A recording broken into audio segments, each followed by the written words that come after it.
everyone. Welcome to another episode of the Critical Critiques. Today we are back at it again, covering the anti-tubers. We're going back in time today. Going back to the past with a 4-year-old video. I thought it was But more recent. I suppose we but passed over it apparently before. Not. Yeah. Well, I mean, the last time we tried to cover E-kon, the video. I mean, you still got the audio and stuff for that. Though, Yeah, so maybe I that can guess. Got to bring that out as a lost episode one day. It'd be the final, because that's like the final episode we did with the old format when we were doing videos and not doing just recording them and then doing a slight editing. Yeah. We're not doing that anyway. We got 5-0 in the chat, so that's good. Yeah. So we're talking about harem anime. You're familiar with the harem animes? You quite like your love hainas and your daughteru and your. It's more of a it was a classic genre at the time. It's very much was, yes. It had its time in the sun before the isekai genre took over. And well, before it was slice of life, and after that it was. Well, I remember the harem genre, especially the ecchi genre, getting quite a lot of hate back in the day, right? I think back then it was considered it was treated very similarly to how I think isekai is treated now, because people were like bitching about oversaturation and oh no, the fan service ruins the show. Oh no, the anime titty, I can't handle it, Ellie. Oh. But apparently our boy E-kon here, who is an individual we've covered, I believe, at least once or twice before in the past, outside the Lost episode. And he's a fellow that I've seen on Twitter being a bit of a contrarian, which is I've labelled him as a contrarian midwit. Is kind of my assessment of the dude based on how he behaves on Twitter. Well, the grave offense of his behavior is that he's just arrogant and makes kind of most things about himself. Kind of, yeah. And I think it does a disservice to his arguments, because it's not like I call him a midwit, but I don't necessarily think he's uneducated. I just think that he's a dick. And he acts like he's smarter than everyone else, right? So, and that doesn't really help when you're trying to maybe not necessarily educate, but when you're trying to like convey a point, right? Because if you give off a snobby, arrogant air to yourself, right? People naturally get defensive about that, and they're gonna be like, "No, I'm not listening to you. Fuck you," right? Yeah. So it ends up being counterproductive to your overall point. Well, and the thing is also that, of course, he's kind of overconfident in his own points. Assumes that he's right, etc., etc. So we'll see if 4 years ago he was just as bad. And hopefully he brings out a more recent video that we can cover, because I wouldn't mind giving him a bit of.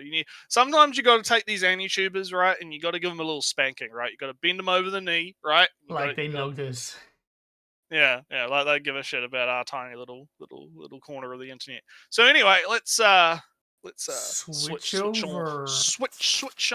over to good old watch to Giverinos, and we'll have a look. So this is why harem anime is actually sports, which is an interesting premise for a title.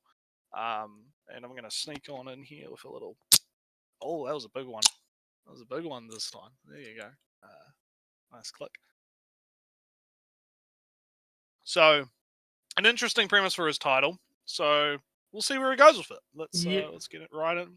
How is it that in the 20 years since Love Hina, the formula for harem anime hasn't changed one bit? With 3 different harem anime based on 3 massively popular harem manga airing this spring, there's no better time to ask that question. So this would have been, it was 4 years ago, right? 2021? Not 2020. Spring 2020? Well, YouTube, of course, doesn't say, 4 years and 2 months. It says 4 years, so it can be off by half a year or so. It was April 8th, 2019. So even older. If you hover over the date on YouTube, it tells you the exact date. Yeah, I'm not on YouTube right now. So this so this video came out, and so he's talking about spring 2019. Just for, I know it's very sidetracky, but I'm actually kind of interested to see what did come out in spring 2019. Just to kind of get the memory jogging, right? Get things sort of crack-a-lacking. So let's have a look. 2019 spring. Here we go. Oh wow, okay. So that was when Demon Slayer, Shield Hero, One Punch Man Season 2. Oh man, daughteru came out. Black Clover came out. Man, fucking spring was an interesting season back then. Oh yeah, Fruits Basket season, the remake of that came out too. Far out. Yeah, there's some interesting.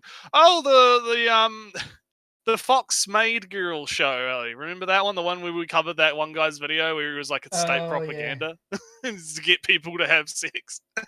Remember that one? That came out in spring. So interesting. There's a lot of interesting stuff coming out. I don't specifically know much about the Harem animes that came out in spring 2019 because I don't recall watching any of them. So well, I see in summer no, in winter a little bit earlier. Oh wait, I somehow got back into 2024. No, quintessential quintuplets art started in January. Yeah, so yeah. Domestic Girlfriend is, I suppose, the other one of the three. And I never learn. That would, I think, is actually in spring because I don't see it here. Man, the Magical Girl, fucking Spec Ops anime came out too. Fucking hell, yeah. 2019 was a poppin' year. I mean, your favorite anime came out in winter as well. Yeah, Slime or yeah, that's me. That's me doing it, not you this time. I'm the one doing it. So yeah. This isn't really to like counter his point or anything. I was just kind of interested to see what else was kind of airing around the time, right? Because it's interesting to go back and see, because what the environment was like, what were people watching back then? It gives us a good refresh on like, because when you put out a YouTube video, right, a lot of the time they're going to become a product of its time, right? Because he's going to be making references to stuff that's happening around 2019, right? And different thing, like he's going to be talking possibly, I don't know, I haven't watched the video, right? But he's going to, there's obviously going to naturally be references to anime that are coming out around that time, so it's good to kind of figure that out. Yeah, so attitudes and whatnot. Yeah, exactly. So let's continue. Oh, hang on. I gotta get the watch to give it back open. Well, I had it open, but I just oh god. What are you doing? I'm messing it all up. Sorry, because I was hitting like pause and play on my fucking live stream that I have on my other monitor instead of the actual video. Right, here we go. Oh wait. Around a loser guy with a gaggle of beautiful women all in love with him, still the same now as it was back then. Still a staple of late night anime, it stuck around in the crosshairs of otaku culture virtually unchanged, like a coelacanth of moe. Unlike other long-lasting trends like, say, mecha anime, the genre hasn't endeared itself more to fans over time. If anything, people today are more cynical about the harem genre than ever before. But despite that fact, sales numbers prove that fans can't help but watch. And on some that sounds very contradictory. Yeah, a little bit. Because I can agree with him that, at least back in 2019, because you have to remember this was like, maybe not this was like, Isekai boom was definitely happening because you had Shield Hero coming out, right? So definitely Isekai was sort of taking over. But there is probably still a lingering cynicism about harem, and particularly ecchi harem romance, right? I'm gonna kind of, even though like not all of these shows are ecchi harem romance, I'm gonna talk about those three separate kind of genres as like their own thing, right? Just for simplicity's sake, Yeah. because people kind of had the same attitudes about all of them, right? Like there was this sort of feeling of, I wouldn't necessarily say fatigue, but there was definitely this like, oh, these are lesser animes, right? It was These are lesser passé. than my, yeah. So I can agree with him in that respect, that there was definitely kind of this cynicism going on. However, it is interesting to contrast that with the sales figures, which is not. It's kind of annoying because when you're comparing like the Western side of things, right? Because when he's talking about the cynicism, he's obviously going to be talking about the conversations happening in the West, right? He's not Yeah, talking which he about what's can going on in understand. Japan. Conversations that he can read, engage in, and it's a part Yeah, of. I don't know if he can. I don't know if he's a based Anki Japanese lunar like I am, but like, but the thing is like when you're talking about the sales numbers, he's obviously. I mean, the sales numbers he brought up was a tweet in Japanese from Japan, right? So that contradiction is more probably the idea of, in the West, people are talking about how much they hate the ecchi harem romances and they're so sick of them and they don't like them anymore and they're so bad, right? But then in Japan, obviously it sells, right? There's obviously a market for it. There's obviously something going on there. And I feel like he could have probably made a distinction between the two, because the way he worded that in his script makes it sound like he's saying these two things are the same, where they're obviously not. Yeah, Like you're talking about two completely different cultures here, right? Like if he had said something like, in the Western, or like the Western side, there's all this cynicism, but over in Japan, clearly there's a market for it, right? I think that would have been a much better way to articulate that point. Well, the thing is, At right? least, Quintessential Triplets. I've never watched an episode from it, but I do know it's very popular over here in the yeah. West as well. So Yeah, I have heard of it as well. I haven't watched it, but it's one of the bigger hitters in the last few years in terms of that genre. So, yeah. Like whether or not like his point about it is true in terms of the cynicism or whatnot, right? If he was going to be making that point, I feel like it would have done better for him to not bring up, like, if he had used sales numbers from, I don't know, like Funimation or something, like DVD sales in the West, that would have been probably a bit better. yeah, right? but the thing is, right? It's kind of annoying, maybe, because he says, well, Mecha is still around somewhat, but then he shows Gridman, which is more tokusatsu, which is a guy in a suit more than Mecha. And I don't, was that, because I don't remember if that was SS or not. Because from what I recall, I haven't watched it, but No, from it's what the I recall second season. This was just a Gridman. Okay, right. He showed at least Because SS goes into like some really weird like meta territory. Some shit that goes on apparently in that. That's a bit weird. never watched I have to get SS, around. but I have to get around to watching it because apparently it is actually really good. yeah, but Gridman isn't really mecha in that sense. It has big robots, I guess, but like I said, more tokusatsu than mecha. But then Slime has a harem, and you said it aired in that time period.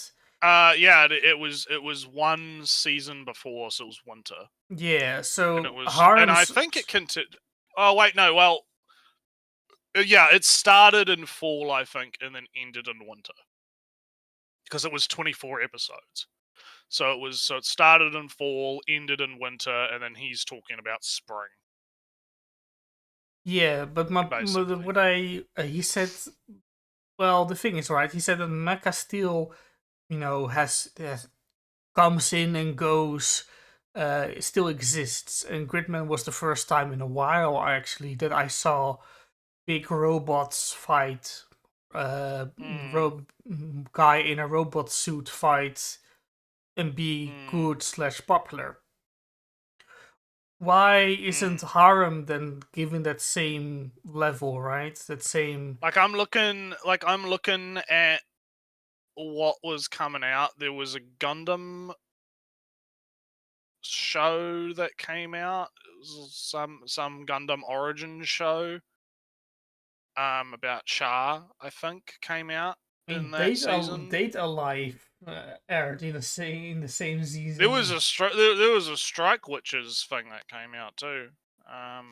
Like I'm just scrolling down the list, right? But I'm not seeing outside Gundam. I'm not seeing like a whole lot of mecha here, right? I'm not. Maybe I'm just blind, but I'm not seeing a whole lot of yeah. I don't know.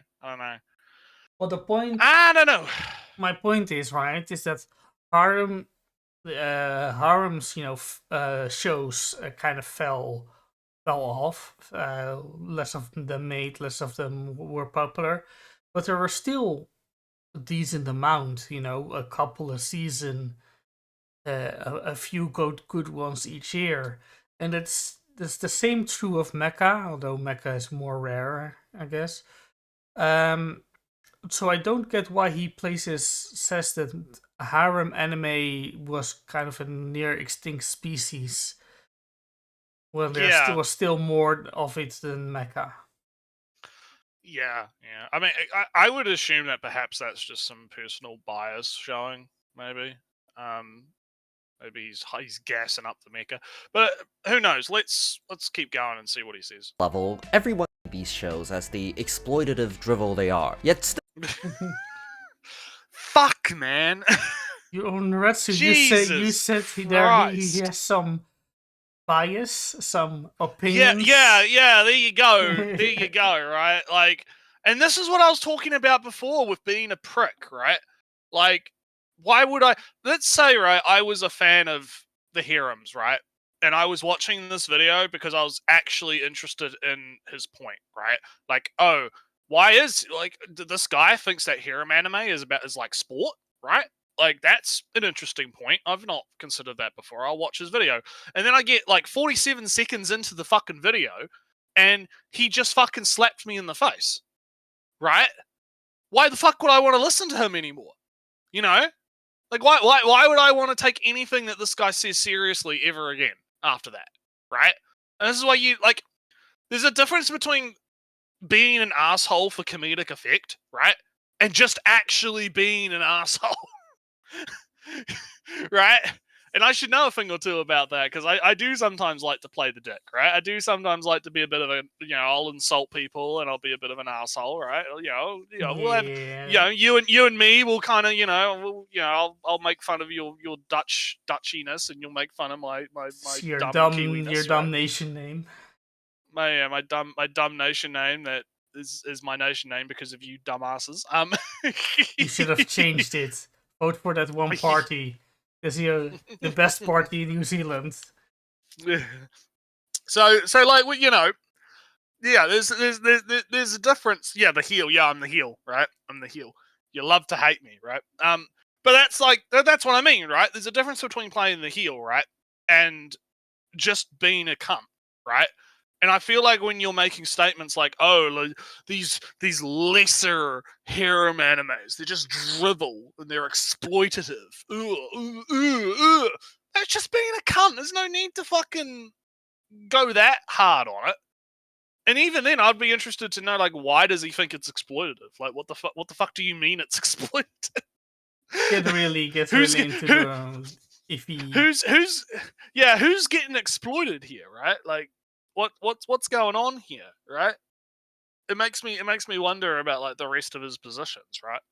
So yeah, let's try and get through like the first few minutes of the video. God. Still, their eyes are glued to the screen, and still they dump their paychecks for PVC. But why? After all, it seems very few people enjoy harem anime as the polyamorous fantasy the name would imply, and I've only ever seen the idea of an actual harem ending being reviled and treated as a cop-out by the majority of fans. No, it would seem that fans have found some other way, some unintentional way of enjoying harem anime, right, some so appeal that most... finish or read To Love Ru? No, I never got around to finishing it, sadly. I mean, I know of it, obviously, but never got around to finishing it. What deep lore? What's the daughteru deep lore? Well, Huge I case. saw this video discussed, and that's why I knew there was something in here that's slightly interesting. What kind of ending were you hoping for in daughteru when you read it? I don't.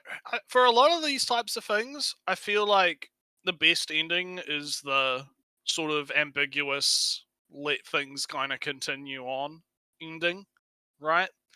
And the reason I say that is because, and I was going to make this point, right, which was, good that we paused here, right, that a lot of the fun of these shows is not necessarily the destination, it's the journey, right? It's, oh, you have all these girls, right? And they're all interacting with the main character, and you get to kind of play this sort of game, which is what I assumed his point about sports was going to be, right? You're playing this game of like, you pick your team and you root for your team, and you get to see your team, make their moves and do their things, right? And have these interactions. So when if you have a definitive ending to that, where it's like, oh, he gets with this girl, right? As opposed to the losing teams, right? That obviously is going to cause some friction, right? But if you end it in a way that's more like, well, we didn't really have any idea of how to end this. We're just going to kind of let things kind of continue as they are, but it's just sort of, we're just going to stop here, right? That leaves a lot of room for the fans to kind of, come up with their own endings, if you get my drift, right? So give me the deep lore. What's the deep lore? Firstly, is that my personal when I read daughteru, I kind of wanted to be a harem ending. That's kind of was what the manga was pushing for mostly. I felt. Sorry, so I couldn't really. The daughteru manga ended, and it then became Darkness, and I think Darkness is still ongoing. So we can really end it on an ambiguous harem ending to continue in Darkness. But I wouldn't be unhappy with a harem ending into the I wouldn't necessarily be unhappy with that either, even though I do think that ambiguous, like if you're talking like pure strategy, right? Ambiguous is probably the better way to go. But if you did want to just have a harem, like you got to look at the context of what something like daughteru is, right? And it's like I said, it's you have the characters being like, if you're going to use the sports analogy that E-kon here might be doing later, right? I'm just assuming because like that's what I'm getting from the title, and I'm trying to think about how you would like compare it to sports, right? Like you have all the teams, right? And the joy of watching and reading it is watching these characters interact with each other and having those, oh, I slipped in the bathroom and my pussy's in your face, or oh, I'm sucking the lollipop or whatever, right? Or oh, I tripped over and you saw my pant, right? It's all of those little interactions and stuff are like moves on the game, right? In the sport, right? So that's where I think the actual core enjoyment comes from, is seeing those interactions. So yeah, but but to keep it on daughteru, maybe just by process of an elimination, most of the cast is fine with some kind of harem thing. The main, the alien girls kind of expect it. It's a massive empire. Having concubines is what you should have. Pretty normal.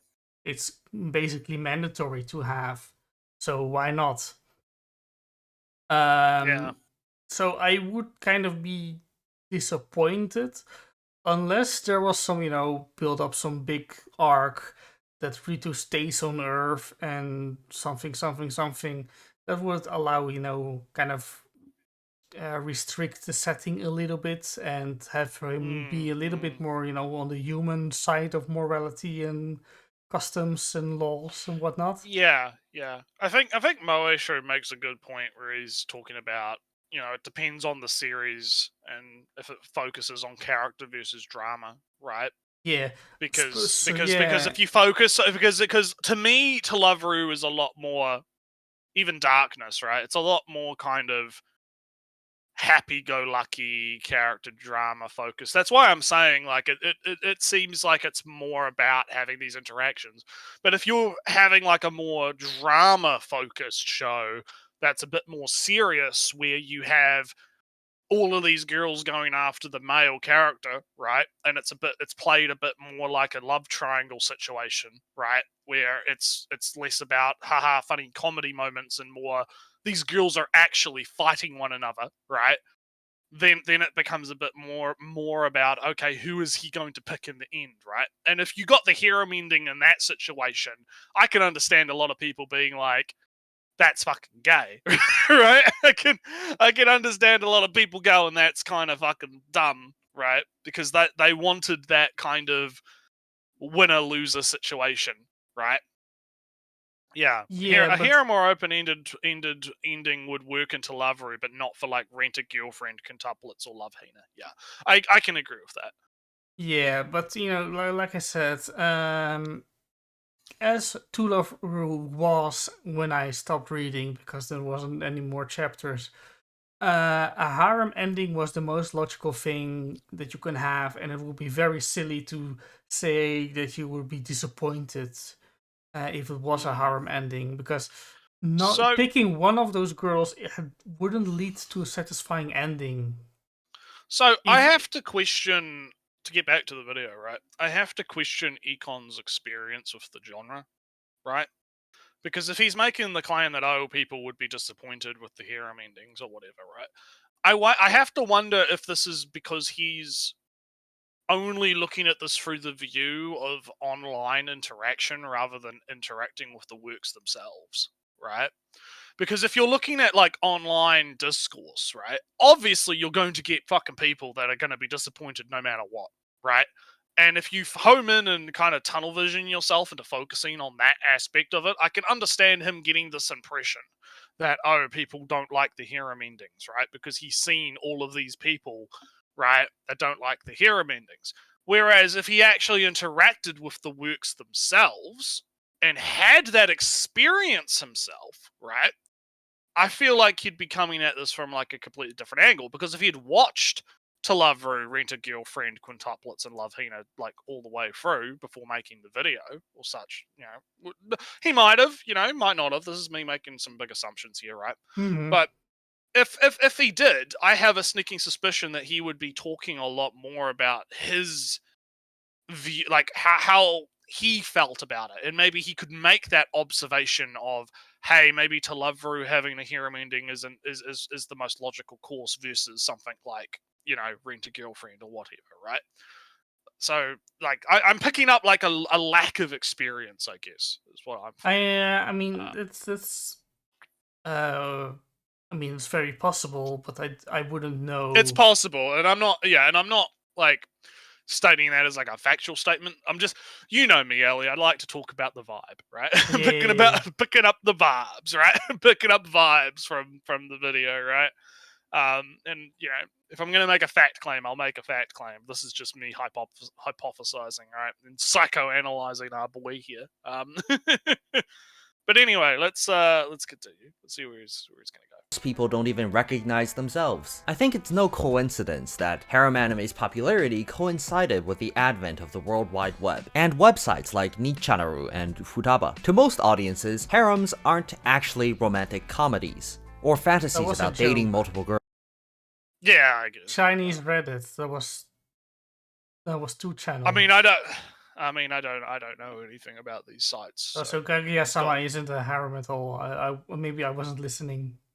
I think he's talking about like romantic comedy. He's doing kind of what I was doing before, where I mentioned that like without mentioning it, he's kind of lumping all of these genres together to talk about them as one cohesive unit because it's easier to do, right? But he probably, yeah, that seems to be it. Mushroom says most people in Japan are probably just enjoying their weekly chapters without it. Yeah, that's the other thing is like, the online versus offline argument, right? Like, yeah, but there's I plenty don't. of stuff. There's plenty of people that probably just they read their Love Hina on the bus, or they pick up their Love Hina chapter from like the local bookstore Well, and just but if read it on the you, bus. I think unless he's going to build out his argument that harem shows or what a manga are particularly suited to online discussions, well, battle shonens existed before internet was a big thing, and they are still, Yeah. and then they left for a little You'd while, but now they're back. you'd fucking talk about the recent fucking Dragon Ball in the playground, and you'd be like, "No, Vegeta's gonna win."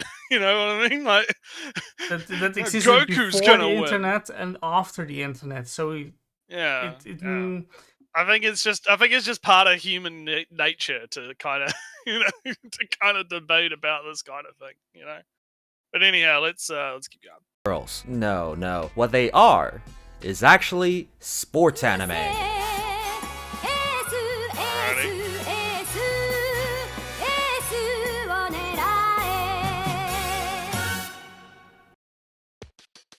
In the case of harem anime, yes, it's sports time. It's sports. Let's talk about finally sports. the thesis. Finally, Well, a minute paused a lot, and 46 in. Yeah, we paused a lot. Yeah. He could just test his fury by asking a bunch of harem fans if they enjoyed harems as romances. Yeah. Talk to people, like, because here's the thing: if you lack experience, right, or if he does lack experience, it's always good to just talk to people that do have that experience. You know what I mean? Just talk to them. No way. No way, yeah. Doing actual research for a video, Ellie? What? What? Who would ever do that? But anyway, let's get back on. The existence of fans themselves fundamentally alters the experience of watching a show. We all know how different it is watching an anime alone versus watching it with friends. Something that might be a personal, contemplated experience instead becomes a social activity. A sad moment. Oh boy, we're looping back to past episodes here. Brilliant. Was it? If you guys haven't watched that clip, I clipped it. It was when we remember we did the stream with Unknown. Yeah. And we were talking about anime as a social activity. Mm-hmm. Like we're looping back. We're looping back. We're coming back to that now because it's like because it's like, okay, I understand, but at the same time, I don't understand. Because I mentioned in that clip, right? I don't really have the same, like, I have to watch the anime with people. In that sense, yeah, right, yeah. It's because it is a different experience, yeah, right? Like, let's be fair, right? It is a different experience, and I guess that's kind of the point he's making, is that when you watch something socially versus not socially, right? But because I basically never do that, like, you could argue that what we're doing right now is a social activity, right? Because we're watching this video together, and I probably wouldn't watch this 4-year-old video on my own, right? If I had a choice, right? So I get where he's coming from, but it's hard for me because I lack that experience, right? To kind of talk about that experience, if you get what I'm saying. I feel the start of a kind of a faulty premise, because Nretsew, you have watched have you watched Color Wars? No, sounds familiar, but I might not have gotten around to it. Ichiban Daimao something. Guy with a dragon. Guy with a dragon. You're gonna have to be a bit more. In a magic tech school, and he in a magic tech. Yeah, okay, a magic tech school. Okay, yeah. Magic tech school. Guy is a good guy. But when he places his hand on the fancy "this will be your job" thing, it says Demon Lord. And he's a very nice guy, but he really does have the powers of a Demon Lord, and he doesn't really want it, but he has. So how does this tie into our point here? The older girls, a lot of the girls are into him for different reasons. And they all have their separate hair colors, which neatly plot out on a rainbow. So on the nickname for the show is Color Wars, because the war was about who's best girl. Red, blue, Right, yellow, okay. purple, blue, green, dark green. Right. But my So, point is right that how do you enjoy a team, right? mm, I'm not of the sports, but from what I am told, it is more about the journey of your team, the trials and tribulation, the hardships and the comebacks. yeah. They Those fucked up and then they recovered. Yeah. those aren't really present in a harem setting, right? I guess it would like depend on how you frame it, because you could say like, oh, the girl. Yeah, because I can't think of like a lot of situations in like a harem anime where like, oh, let's say like the girl fucks up in a way that makes like the guy not like her anymore or something. Like I'm trying my best to think of like, was there a situation where it was like that girl got like annexed from the fucking harem because she was a cunt or something? Yeah, Like I but don't know. because there because I think really it's about you like the girl character the most, or you think the interactions are more cute. Because Yeah, a valid way, I might have read it elsewhere, but if it's my idea, it's a good idea.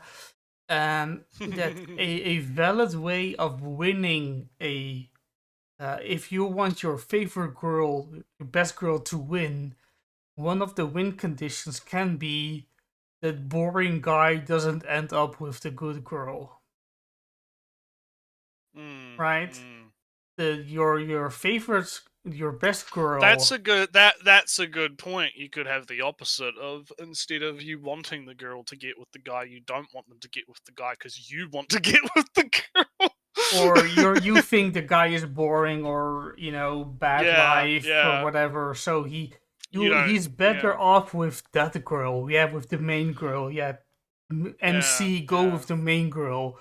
This third rank girl is the best one. So I guess like, yeah. So to loop back into the video, right, and to continue, I don't. Yeah, the anime is a social activity thing. I'm not. I just don't fucking feel that. I don't. Maybe I need to join more watch together parties or some shit. I don't know. Like maybe I don't get it, because I mentioned this in that clip, right? I prefer to just sit in bed and just watch shit on my own, right? Like I just don't really have the want or desire to be in like a VC. And it's interesting that he's using like this and maybe this is a cultural thing, right? Because I've noticed this thing with movie theaters and stuff where people have like been posting clips of American movie theaters where like people are screaming and they're fucking getting hype and they're tossing shit at the fucking screen or whatever. Like spoons, And there's apparently. like, I like, to me that is like insane, right? I don't fucking understand why that would be acceptable, right? Because when I go to a movie theater, if it's not like empty and I'm like the only guy fucking there, right?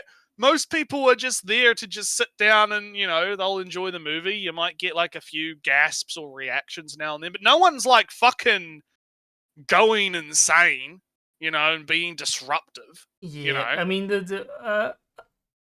a while back, right? Apparently, there are 3 movies on the YouTube. One of those movies is The Patriot. Yeah. Have you ever seen The Patriot? I have probably seen The Patriot at least once in my life when I was younger, because probably came up on TV at some point. From Steven Seagal, right? Yes, yeah. I know that movie Patriot, is hilarious, and if you have more people, it is a good movie. Yeah, it's really funny. It's very, very funny, and if you have more people, you can point out more stuff, right? Spoilers for The Patriot. Steven Seagal is a genius immunologist and vaccine maker and everything, and super badass fighter guy. So first off, Steven Seagal, there are some guys that want to kill the government, and Steven Seagal walks by and says, "Well, they make some good points, but they're being kind of rude about it." Says Steven Seagal, just kind of hired by the government, says, "Well, killing everybody in the government is kind of rude, but I agree with their points, you know, the sentiment." Yeah. And of course, later he has a petri dish of some scientist guy brings Dr. Seagal a petri dish of the virus, and the petri dish is black, but it's a virus that doesn't show up in the petri dish. Petri dishes are for bacteria and fungus. Oh yeah, because you know about that. Yeah, that's because I know that stuff. So more people, more fun to point out stupid stuff. So I get it from that perspective, yeah. But like, I'm talking about like. Oh no, these people are crazy. Yeah. Those crazy Americans. Yeah, I'm talking about like in a movie, because like because I always thought there was like movie etiquette, right? Like movie theater etiquette. You go to the movie theater, you turn your phone off, you sit down, you don't interrupt other people that want to watch the movie. Whereas it seems like there's this weird thing with Americans where like, I've heard that sometimes they have like Pacific screenings where you can kind of go wild, right? And it's expected, right? It's like fine to do that. But like, I don't know. It's just weird to me. I don't know. I don't know. Yeah. I don't know. But anyhow, we'll cap off with Mushroom. Even if we agree with what he says is the appeal of harem anime, how is that like a sports anime? Do fans of sports anime root for different teams in the show? I guess we'll just see what he says, because he's going to get into it. So let's see what he has to say. In terms comical when someone invariably cracks a joke. In a crowd, watching the show is only half the fun. We feed off the reaction of others and the interaction that stems from it. Hell, that's the foundation of most YouTubers' careers. The simple fact that there exists people to talk to completely changes the experience of an anime. Today, the internet's 24-hour connections mean that there is now perpetual dialogue about these anime. For every 24 minutes we get a week, we spend far more time discussing these shows than we do watching them. Harems. Yeah, and I ignore like 99% that shit. For real, like I don't like. Look, I'm on Twitter, right? I do the Twitters, so I will see like, the Twitter drama discussions. Gushing over magical girls is bad. Blah blah blah blah blah blah blah. Whatever, right? Like I'll see. I get like some of that, but I'm not like going to Reddit specifically to like read other people's opinions about shit, right? I don't do that. I do enjoy an opinion on an anime from time to time, but but that's what YouTube. That's what dumb AniTubers are for, right? Because I would rather watch like an AniTuber have a dumb opinion on an anime that I care, like, give a shit about, right? Because then I can at least like engage with that a little bit more. I'm not like, what I'm saying is like, I'm not going out of my way to go to Reddit to read the reactions, like, because people will make like a thread per episode. It'll be like, episode 16 whatever reaction thread or something, right? And people will post their opinions on it or whatever. It's also kind of like, manga decks, right? Like reading manga, right? Like I'll read my manga, right? But I'm not going into like the comment section on manga decks to read what other people thought about it, because I don't give a fuck.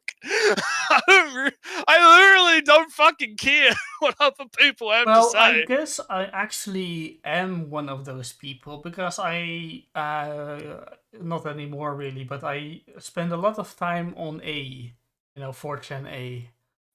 Talking a lot about manga and anime and new anime episodes, and doing kind of a live tweeting in a sense with people on A together, saying, "Oh damn." Yeah, so that is kind of what E-kon's sort of talking about, with that kind of communal sort of social experience, right? Of you go on A and you shit talk. You call that guy a cunt, well, or whatever. The How dare you insult my waifu, The funny thing about especially manga discussions on A is that it's kind of serious, and Especially if you talk about manga, then it's the paneling shows the depression because Ooh. it's darker backgrounds. Yeah, but yeah, so like I guess I can get it, right? Like I do get it, but at the same time, I guess maybe because I'm less social or like less like I'm not antisocial. Like maybe it's like an extrovert introvert type thing, right? Where I don't really feed off that social interaction, I guess. So I don't really go out to seek it, right? I don't really get a lot from that. Like, I might go into like YouTube comments on a YouTube video to kind of see what people have to say, because sometimes people make like good points or whatever, right? Like that maybe you could make that as a comparison. But I guess like when it comes to anime specifically, right? Anime and manga specifically, I'm not reading or watching an episode and then I have to immediately go to Twitter to try and find, oh, here's people's reactions to it. Like maybe on like a micro level, I will care about like, oh, are people in like a server I'm in talking about it, and I might see what their opinions are on a micro level. But like as a generalized community-wide level, I don't give a fuck. Right? Well, the thing is, right? I'm recalling some memories, and one of them is that on a communal thing was, of course, decoding the language, the witch language in Madoka. That happened in 2 episodes, and there was a lot of effort put in and whatnot. I participated in a lot of theory crafting in Sword and Naruto. Cute girls doing cute things in a post-apocalyptic war zone anime. I participated in the specula, the big speculations in those threads.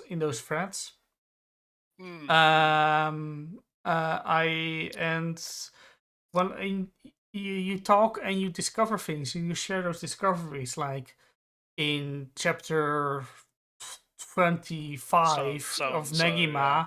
Somebody says maybe Negima, our main character protagonist, maybe he's a prince because they didn't know him. 500 chapters later, he is a prince. And then more foreshadowing is looked for together as a community and found, and that's fun. Right.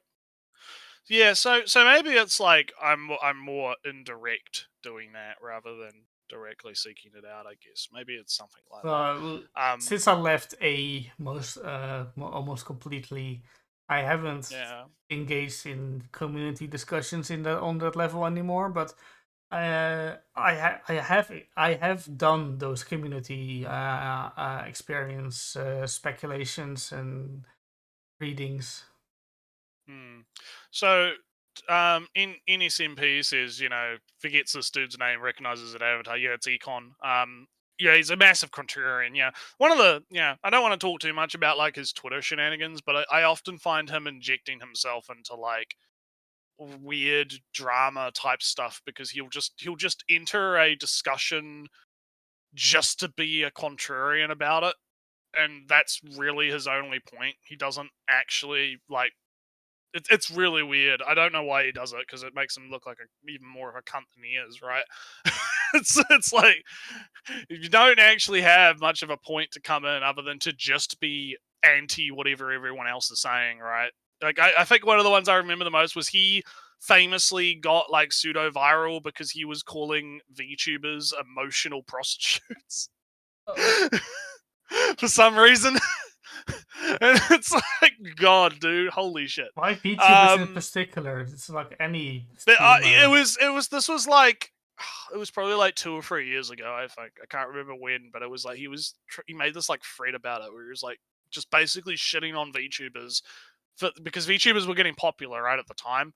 And he just made this thread where he was just shitting on VTubers, and he was like comparing them to prostitutes because he's like, they're emotional prostitutes because these men will watch these VTubers instead of going out and finding real relationships, and they're getting their emotional attachment via the VTubers instead like comparing it to the idea of like they're paying these VTubers for emotional support instead of sex, but it's just like paying for sex, right? Like, and that was kind of his point. Which I could kind of, like, the thing is like you can make an argument about that, but the way he does it is the problem, because he's like, it's like I said, it's like as soon as you say VTubers are emotional prostitutes, everyone in the conversation is going to fucking shut their brain off and try and kill you, right? That's the end. Like, you basically killed all discussion about the topic, because now everyone's just going to be like honing in on that and trying to kill you, right? If you articulate your point in a way that doesn't make you come off like a fucking asshole, maybe more people would actually engage with the conversation in a meaningful way, right? But if you're just going to be a smug cunt and be like, no, thing bad because I say it bad, right? It's not going to work. So Mushroom says, yeah, I don't care what some random person thinks will happen in the next episode. At best, it's pointless. At worst, it's a spoiler. Yeah, I can kind of see that. I mean, I don't mind I hypothesize, and we think about things all the time. Like, we've been talking about Metallic Rogue quite a lot on the show recently, and a lot of that has been us kind of thinking about, what does the symbolism mean? What's it going to mean for the future? We talked about. We will talk about it. Yeah, we will talk about all that stuff when we the barrier broke, Nretsew. How could we spoil that? Oh no! How could I break? Oh no! So like, but I do agree with, like, I don't care what some rando thinks, right? Like, if I see some rando on Twitter, having a stupid opinion, I'm not gonna, like, I might dunk on him, sure, but I'm not gonna, like, actually care about what the fuck they think, right?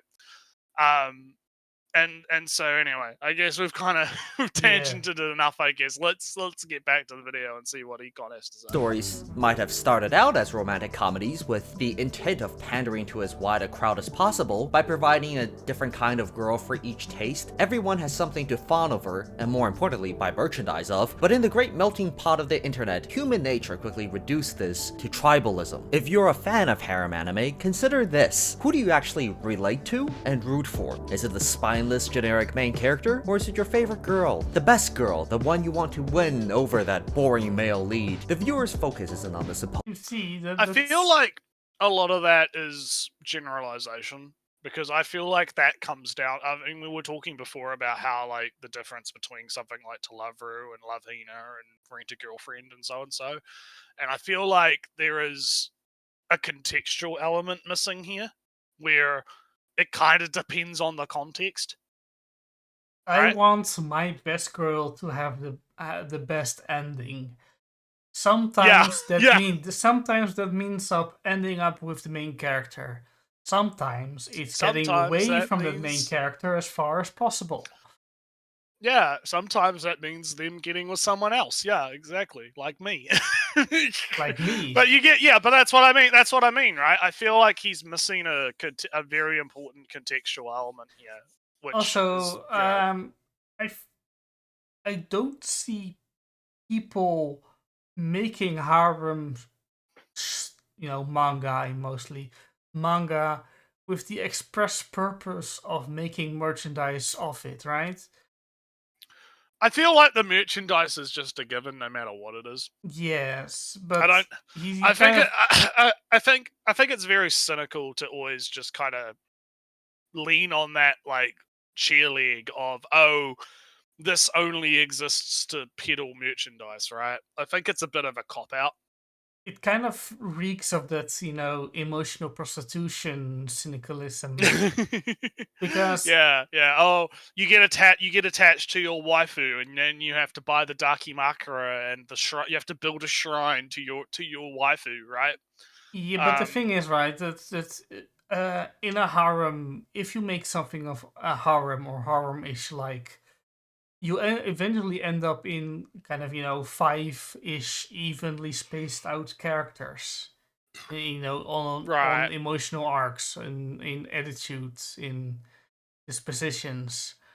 And if it's just 3, maybe it's 4, maybe it's even 7 or something, but you always end up with characters that are different enough from each other. So I don't see why getting making characters that are distinct from each other means that it's somehow cynical merchandising from the very start. Yeah, I'm not 100 on that either. As a writer, I would assume far more. I would assume sooner that these characters are made because they are distinct from each other, rather than adding adding 3 more characters to fill out the web page for the figurines. Yeah. Does anyone watch Rent a Girlfriend and actually think Chuzu, me and my dyslexia, isn't going to win? There are people that really want Rukia or the other chick to win. Well, I haven't watched Rent a Girlfriend. All I know about Rent a Girlfriend is the author is a very eccentric individual. I haven't read or watched any of it. Yeah, I have seen some funny shit.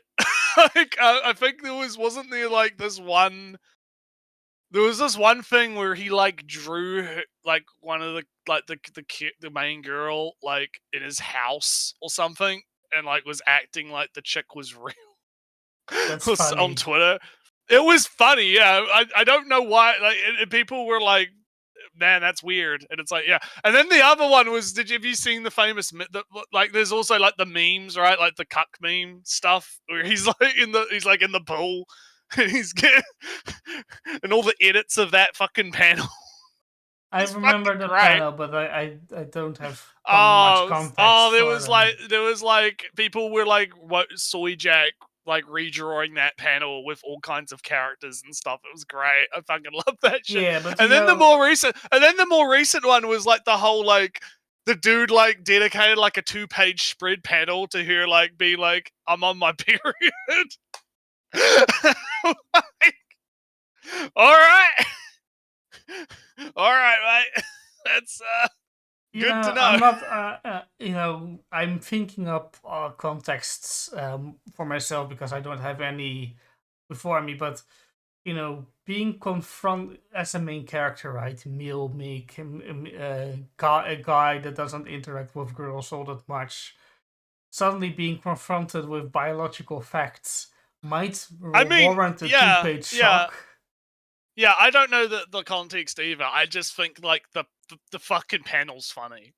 I just think it's funny to have like this good, like, because it's a nice panel. It looks really good. Like, it's drawn super detailed and like super well, right? It looks really good, but it's literally just like 2 pages, and it's her just being like, "Yeah, I'm on my period."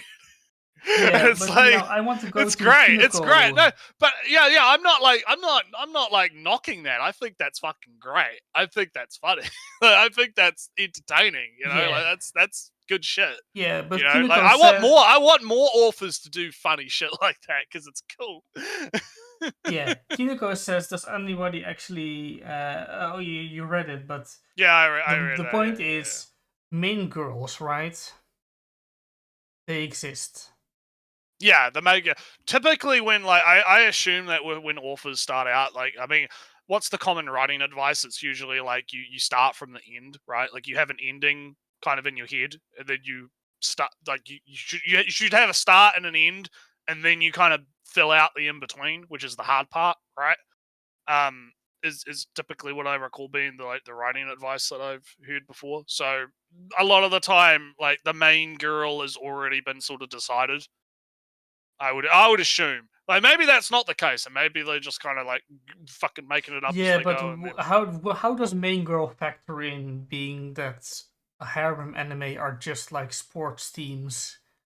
Well, I guess we'll have to find out, Ellie. Let's keep going. Who's the protagonist? It's on the girls. In discussions about harem anime, I've never seen the main guy be a factor. The majority of the time is spent arguing about which girl will win. To me, that phrase, winning, reveals everything. It's not about who's the most fitting romantic partner, it's not about watching a dramatic and heart-tingling love story develop. It's not even about living out a Mormon fantasy. No, the appeal of harems, intentional or not, is in following the journey of your favorite girl, seeing her overcome obstacles from outside and within. Those girls are the true protagonists, and the harem is a contest that... But I don't agree anymore, right? Like I said, I have watched plenty and read plenty of series where there's some girl that's female character that I like the best out of the many female characters, and sometimes I don't want them to end up with the main character. I'm not going to repeat the rest, but I guess the problem is you have to define what winning actually means in the context, right? Like what does that mean? And I feel like he's overgeneralizing win here, like that. Like, I mean that winning idea is doing a lot of heavy lifting. It's doing a lot of, because he's saying, oh, people want their main characters to win, therefore it's a competition. No one cares about the guy; they only care about the girls. And it's like, it's weird because a lot of what he's saying, like you could argue is true. It's just the way he's framing it and putting it together that I think is wrong, right? Like, yes, most of the time people don't really give a shit about the main protagonists, right? Because the guy is meant to just kind of be there a lot of the time. I mean, sometimes they're their own character. Like, I mean, if I think about something like High School DxD, right? I think it's Issei, I think his name is. I always... it's been so fucking long since I've looked into DxD. Jesus Christ. But like DxD, he's his own character, and he wants the harem. He's going for the harem ending. That's his fucking driving motivation. He wants to become stronger and, you know, tame the dragon gear thing within him so that he can be the big dick man with the harem, right? And whatnot. That's what that, you know. So he is a character.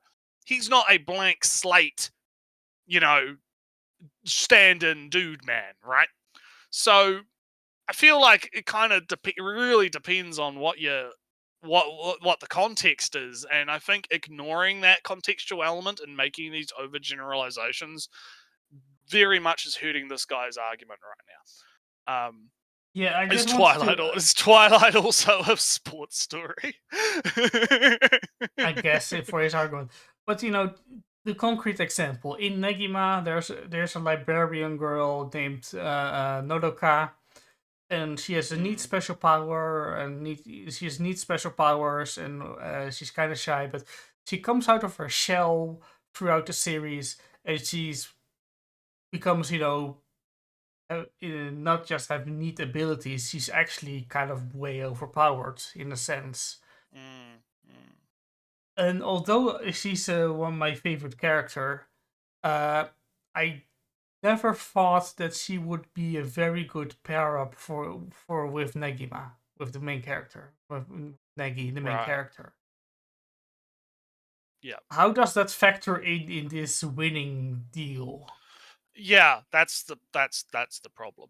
You know, that's kind of where we're at. So yeah, let's continue. Male protagonist is not the focus of the story. He's a token prize for our true heroes, the girls, on a quest for the treasure of D. The true satisfaction of a harem is watching that girl Oh, look, it's your favorite website. Chihiro. Oh, this one, yeah. Yeah,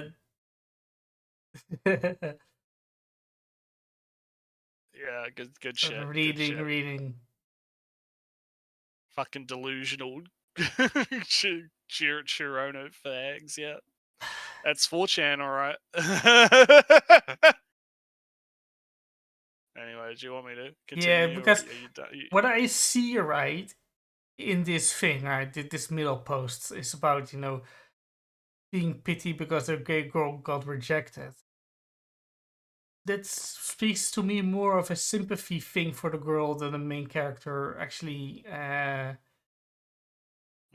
Them wanting their main girl to be happy more than actually ending up with the main character. If somehow the girl isn't interested in the main character anymore, all these people that liked the character wouldn't stop liking the character, then the Chihiro, because she moved on, I think the people that like Chihiro would be applauding Chihiro for getting over the crush and doing something with her life. Yeah. Again, it's all contextual, so it's Crush her enemies, see them driven before her, and hear the lamentations of their woman. The tears of vindication is the best part. With so many people around, with so many differing opinions, your favorite girl in a harem isn't just the girl you want to win anymore. In a story where all the characters are so distinct and unique, in a community filled with dissenting voices, your best... That's actually another thing I was gonna. This isn't related to his point, but I feel like he's missing the fact that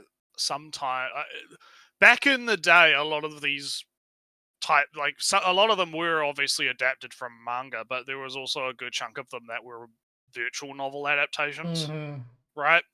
And in a virtual novel, you would obviously have multiple girls, multiple routes. You pick a route, you go down the route, right?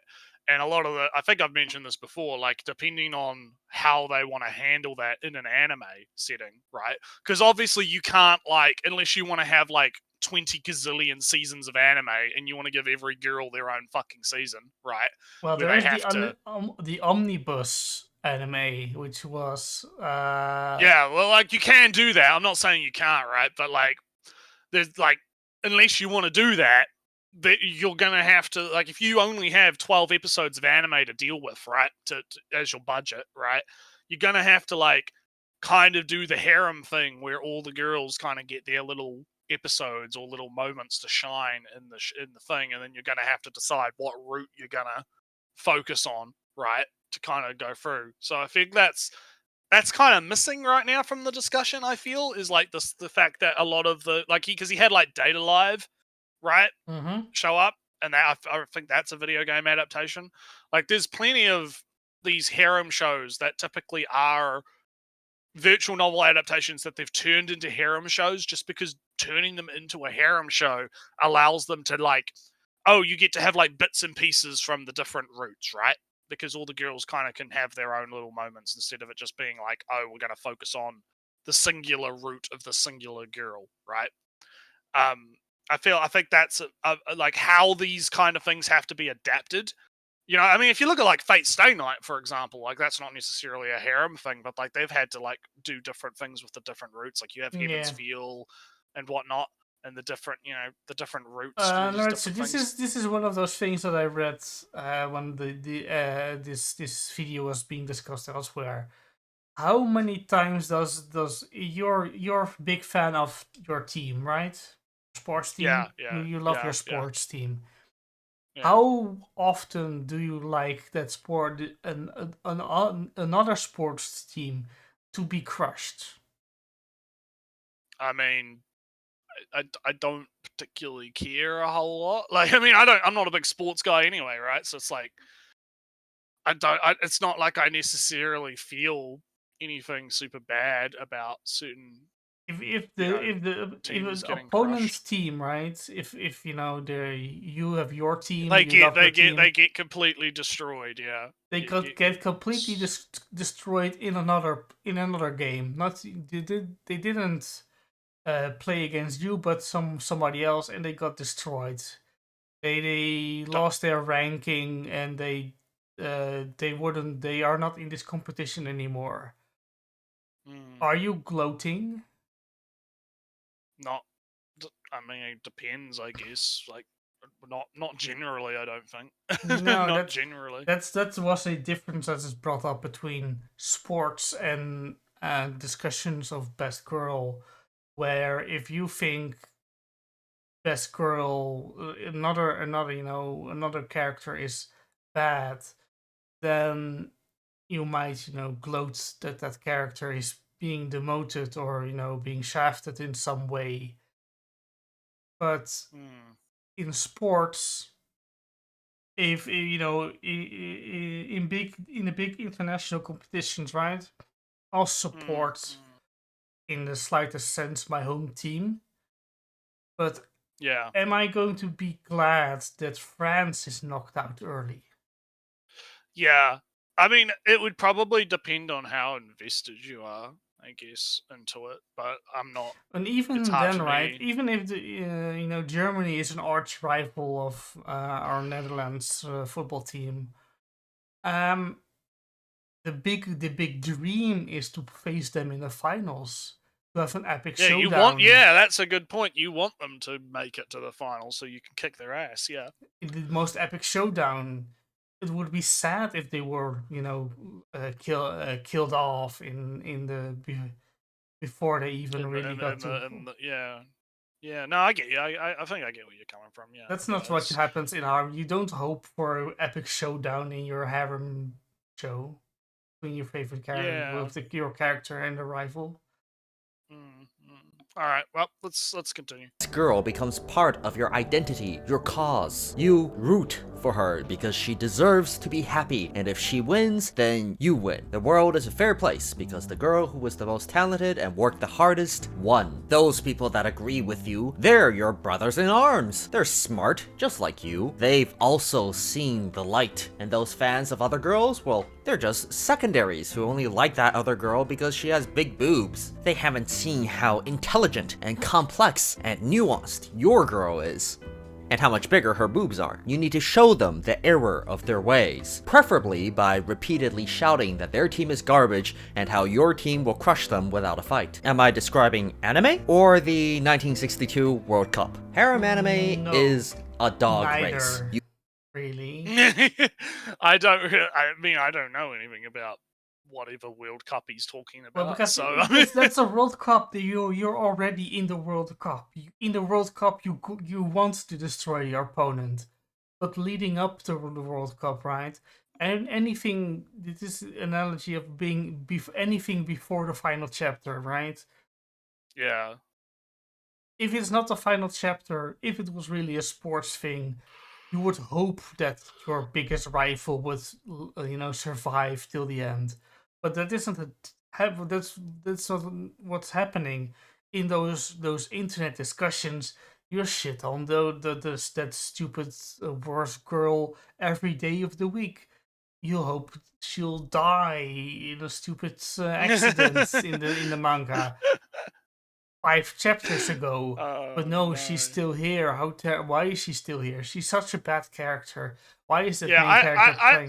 I feel like he's looking at this through the lens of like hyper exaggerated online discourses on like 4chan and shit, and he's not.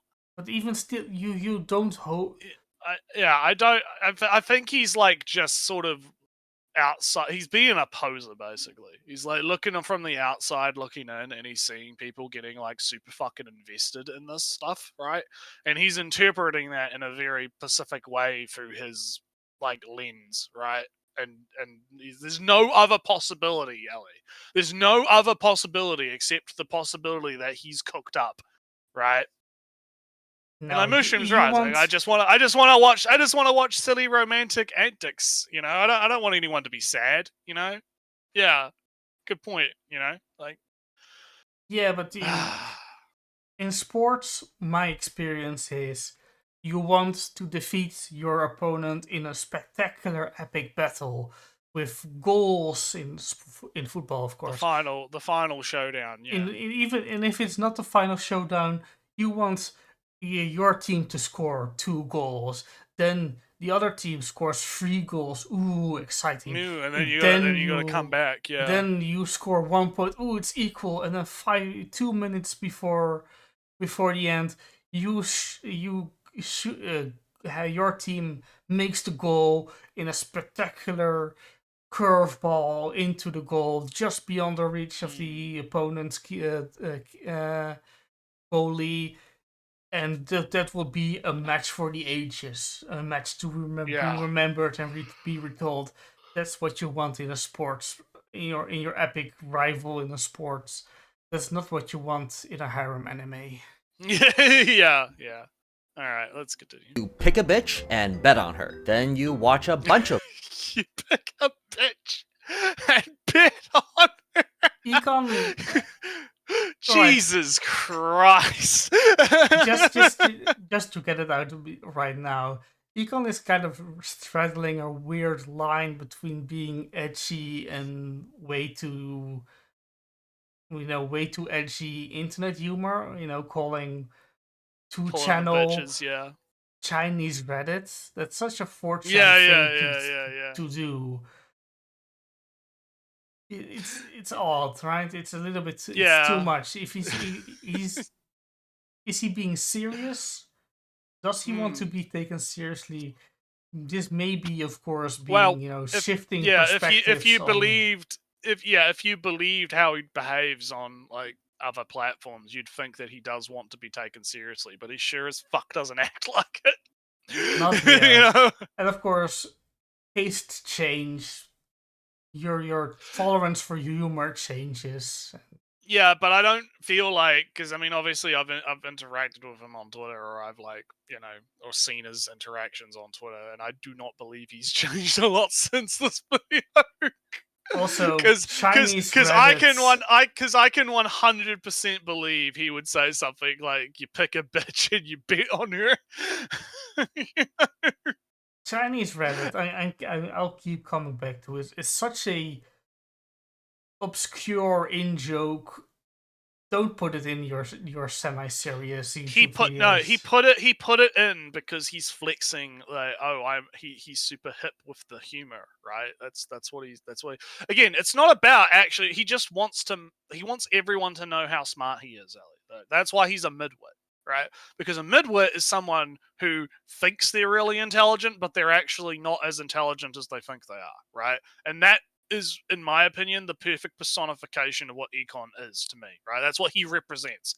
He represents someone who goes around acting like he is this big, I can use the big words and I do the big research. I know about the 2channel and how it's the Chinese Reddit because I'm a big brain man, Ellie. I know all of the big internet in-joke humor stuff. I'm so cool. But then when you actually read what he's saying, right, and you actually dig into his points, it's literally just boilerplate AnyTube dumbfuck bullshit, like what we're getting here, right? That's all it is. There's nothing else to it, right?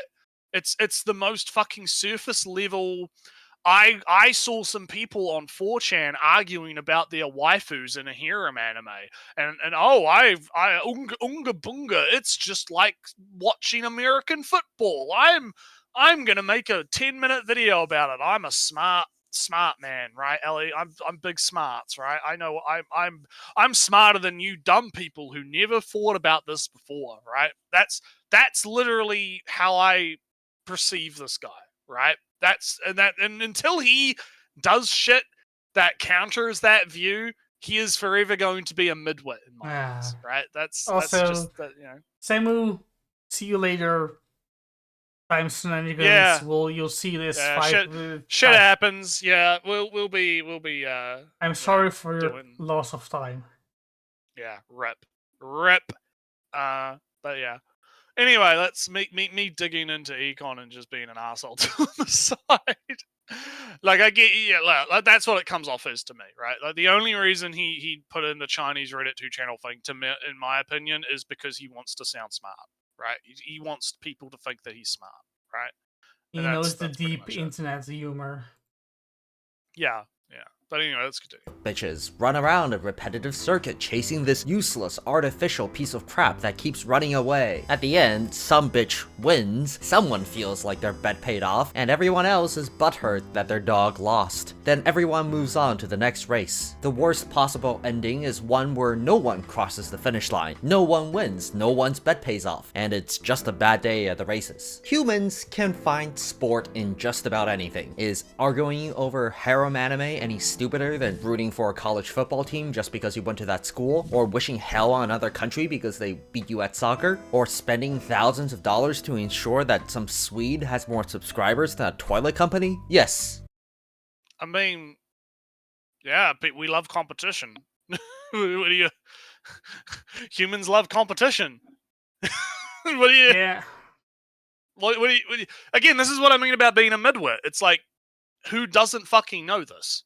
Who doesn't fucking understand that humans like competition, so we'll get invested in dumb things that are pretty dumb, right? Let's be real, like, because this is like the whole T-Series versus PewDiePie thing that happened a long time ago. I think that was 2019. Fucking hell, that was felt like longer ago. I felt like that was a long time ago, but like yeah, people get invested in these really dumb competition things, right? Like, but you could boil that down to like literally all sport. Like literally all sport is that. So he's not making a point. This isn't a point. This is just him acting smart to be smart. Yeah, but so is he he's now literally saying that getting PewDiePie to have more subscribers than was it T company or whatever? It's he said it's like a toilet company. It was some Indian conglomerate called T-Series or something. Yeah, T-Series, right? Is that also sports? Is he just calling every? Well, that's the point. Yeah, that's the point that he's making. He's making the point, Ellie. And look, this is gonna blow your mind, right? It's a big fucking big brain point, right? I'm gonna blow your mind. All competition is a sport, right? Oh, how didn't I think of that? Oh, I'm so dumb, Ellie. I didn't think of that. Oh, all competition is just like sports. Oh, I don't really agree in that sense. But yeah, that's what he's saying, though. That's all it is. That's all this is. He's just being like, it's stating the obvious, right? You know, like to me, it's just stating the obvious. It's like, yeah, of course, fucking having fucking, T-Series or whatever, having this stuff. Yeah, all right. obviously. So to go back in the slightly deeper in the T-Series, T-Series was a kind of a sense of justice, right? It was wrong for this conglomerate because on YouTube, a corporate entity on YouTube, to have more subscribers than a singular creator.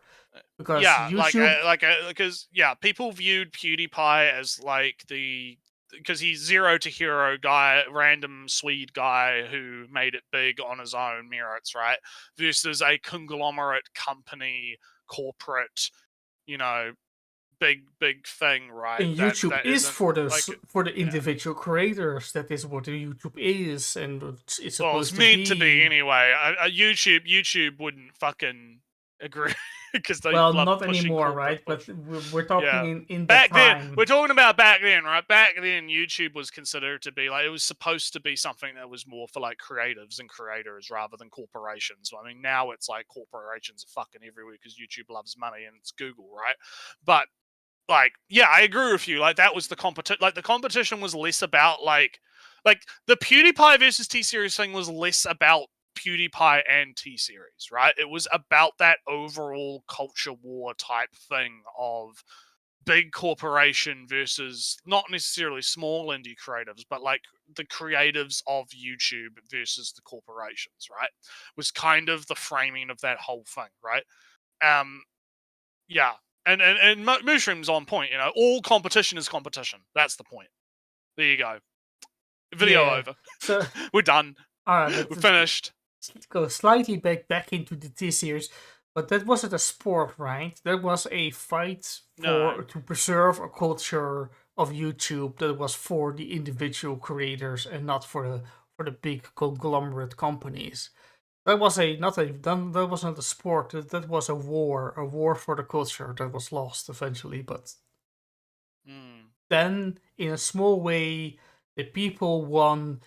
PewDiePie had more subscribers, and for 1 week more, the culture of YouTube was saved.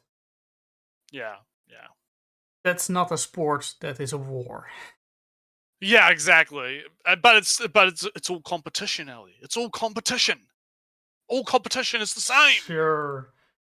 Yeah, but anyway, let's continue. Yes, it is. Way more stupid. But it's only marginally dumber than pro wrestling. Harem manga are also entirely scripted and feature outlandish characters dressed in bright outfits, except they replace homoerotic man-fondling with catty backstabbing, and instead of a belt, the girls fight over some skinny manlet instead. The prize itself is entirely arbitrary though. If you were to boil down harem anime to their core engagement, it would be cute girls competing over useless things. And I'd argue you see this formula all over Japanese pop culture. A show like Girls Own Panzer, in some sense, has the same structure as a harem anime, especially in how it mixes the competitive element with fluffier, slice-of-life antics. Idolmaster Cinderella Girl.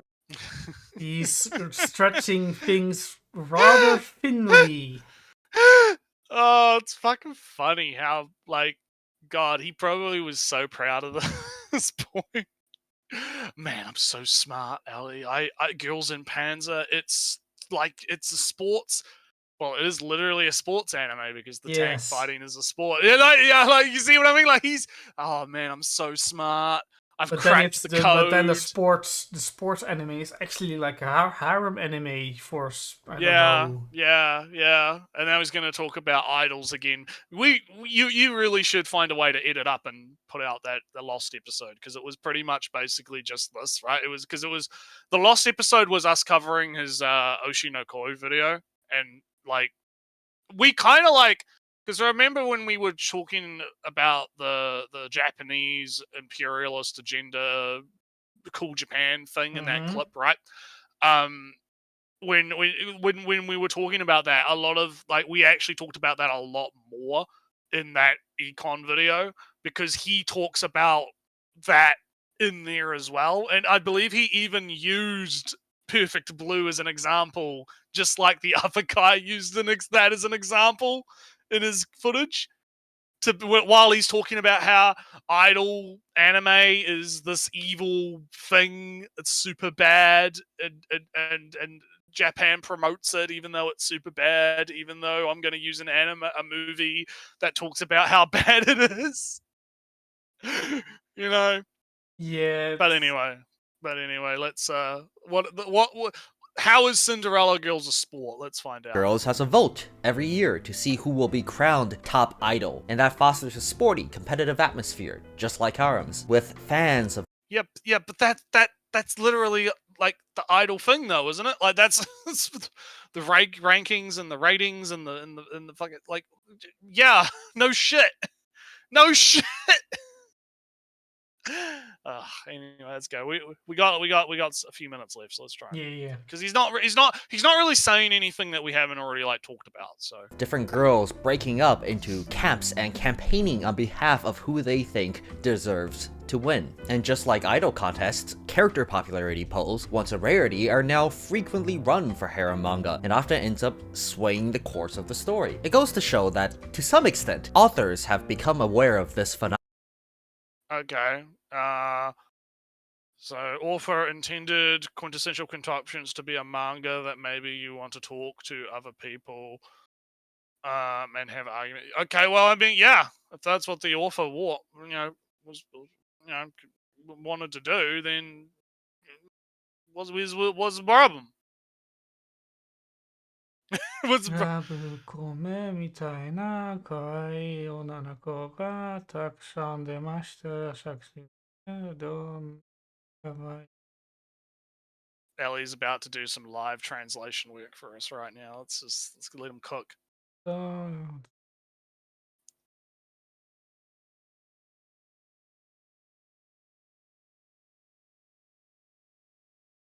While Ellie's cooking, let's how's the chat doing? How are you guys doing? What do you guys think so far? You guys having a good time? Having a good time in the chat? While Ellie's cooking, he's gonna epically own E-kon by actually reading the source material that he's using. I'm having a good time. Yeah, I understand how Nretsew feels. This guy's a mess. Yeah, right. yeah. I'm done. Oh, all right. You've cooked. I've cooked, and the thing is, I still am missing half of the kanjis. So, translation is generally is correct from what I can tell. All right. So blah blah. Koei Shouchuga Taksan de Sexine. That's basically, well, what he says below isn't the translation, which is kind of a shame. But the sentiment is there. I can read. The question is like one story with 5 Harems is a lot. Blah blah blah blah blah. Talk about a lot of girls in this work. Talk about which girls are cute, etc. What do you think of this, and what do you think of that, etc., etc. So the TLDR is that the author is setting out to do this particular thing, right? Yeah. Is but the problem is E-kon is acting like all of them want to do this specific thing, right? Which is kind of the problem, right? It's this overgeneralization of the entire genre, and and it's okay. You have a data point here to indicate that, yeah. So some authors might be considering this in their planning phases and what they're doing, right? Like, and that makes sense, right? Obviously. However, the problem that you're going to run into is just because you have one data point, that doesn't necessarily, like, it's like one example doesn't prove the rule, I guess, would be the rule that you'd use for that. So, yeah, that's what I have to say about that. So anyway, Ellie's cooked. Oh, yeah. No, it's a local thing. Doesn't translate. Never mind. Okay. Well, let's just Ellie's cooked dinner, so now let's keep going. Phenomenon. After all, it's been 20 years. Likely, the harem writers today grew up watching Love Hina and Tenchi Muyo and maybe Zero no Tsukaima. These creators remember what it was like when they were obsessed with harems, and indeed, one of the major factors for the success of their harem manga is their acuity and understanding of the competitive nature. Neither Weekend Study nor quintessential quintuplets. God, that's hard to say. Who the fuck was in charge of marketing? Anyways, neither of those two try to push for much romantic development at all. So little screen time gets devoted to the supposed main characters that they feel like empty, famished husks of monotone men. These are terrible, irredeemable traits for a romance, but they create more room for the girls to express their appeal, and leave things ambiguous. Man, I fucking love witch hats. I love witch hats. They're pretty cool. Even I don't give a fuck. I don't give zero shits about what E-kon's saying right now, because he's not saying anything new. He's just saying the same shit. Even just, witch hats on guys. Yeah, very good aesthetic. I really like I like the little point. You know how it's like, you get, it's not like straight up. You get like the little, it's like an angle, like what she's got here. Folded right? in. I like folded that. In, yeah.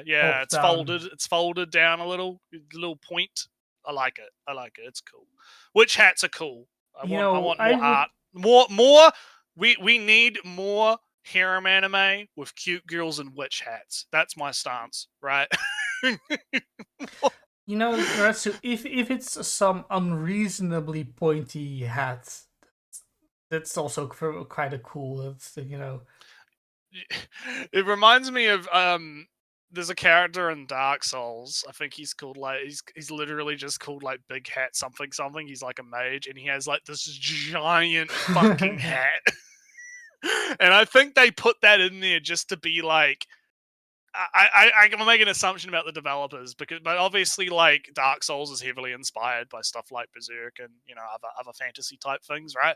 I wouldn't be surprised if they recognize that people like the big witch wizard hats, and so they put in the big. Oh, it has a very big rim.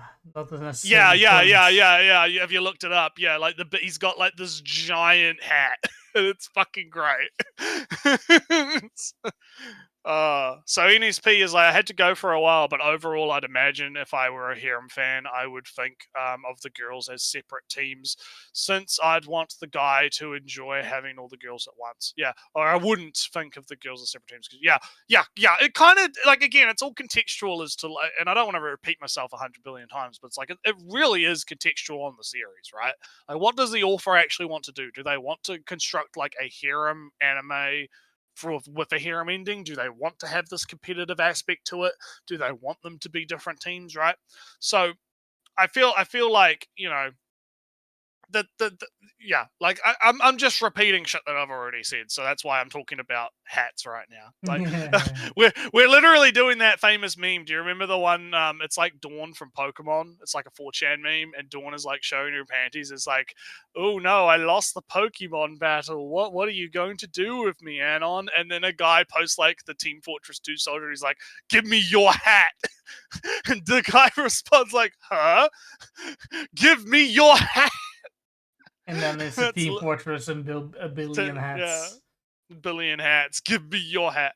I mean, 5-0's got a good point. You know, military hats are also pretty good. You know, you can't go wrong with, you know, a good military hat. You know, wide brim hats. You know, like a sniper would have. Those are always pretty cool. So anyhow, yeah, let's we've got like a quarter of the video left. So let's see if he makes any new points we can talk about. Ambiguous to spark debate. It's a trade-off that they're happy to make. A show like The Quint is particularly clever. It states from the outset that there will be a bride, which creates a tangible objective for the characters and the viewers. Winning isn't just a nebulous idea floating around in the heads of fans. You can see the trophy off in the distance. This suspense encourages even more conversation about the series. I haven't seen this many pointless nerd arguments about a harem since Nisekoi ended. And you could be cynical about all this, say harems are manipulative and artificial, but couldn't— Oh look, it's my DXD Your man. boy.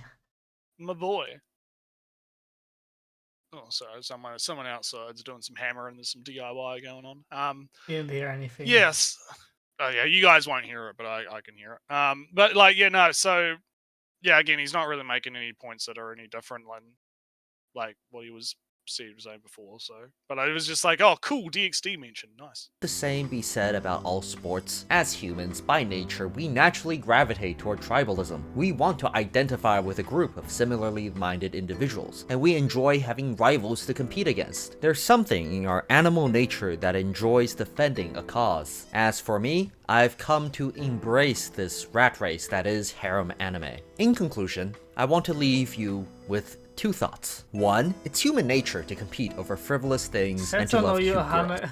Hanayome isn't a harem really at all, because the guy is going to marry the main girl, right? Seto. Right. You know the mermaid. You know the mermaid anime. I no. I don't recall. Ah, damn. The guy, I recognize the rectangular eyes. That's a thing from the show. Big thing. So, and the silly jokes of being in a Mad Max. But anyway, like, I mean, again, he's just stating the obvious, right? It's like, yeah, obviously people like competition. People will make competition out of anything, right? People want to fight for teams, right? Like, he's not really making any deep. This isn't deep, right? Also, this isn't deep. It does just. I feel this just weakens his harem is sports thing. It's harems are tribalism more than sports, right? Yeah. Like, you'd have a bigger point if you mentioned tribalism. But although then again, I guess what he would do then is boil down sports to being tribalism, right? Like, because that's what he's doing basically, is he's just boiling everything down into its base components and then presenting those base components to you as if it's like he's acting like he cooked, but he didn't. You know, he's acting like he cooked a big like Michelin star meal when all he did was like slap some hamburgers together, right? He made some steamed hams, right? Yeah, he's just another, hey guys, I noticed the tropes. Yeah, like he's, again, we mentioned this before, NSP, but like, I had like a big rant about why I think he's a midwit, right? And it just comes down to stating the obvious, right? Like, yeah, everyone fucking knows that we love competition.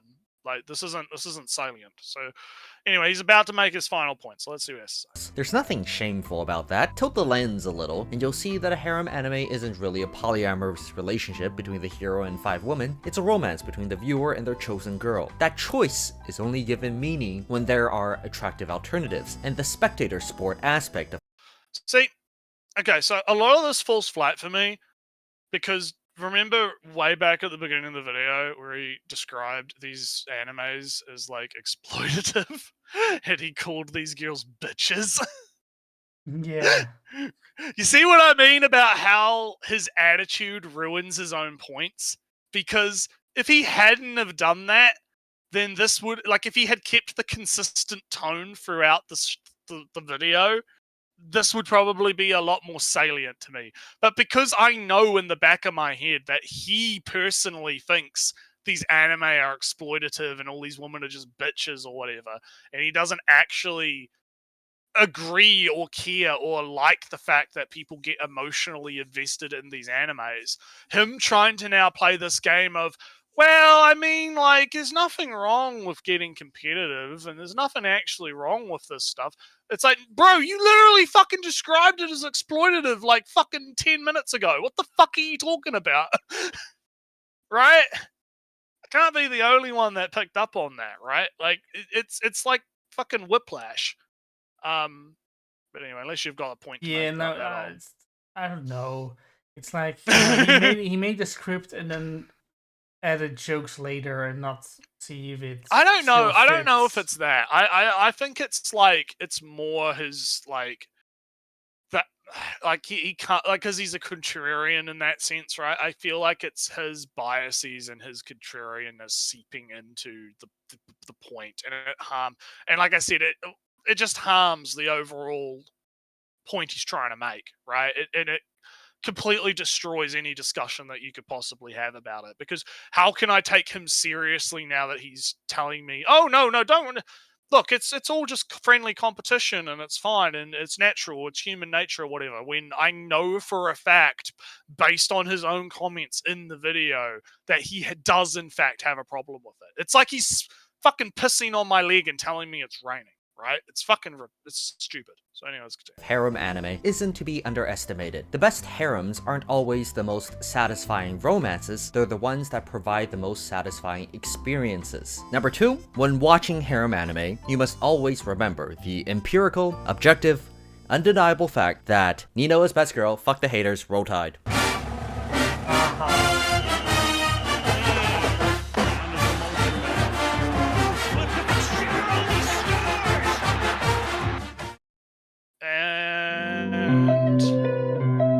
Nothing. Man, I saw that coming.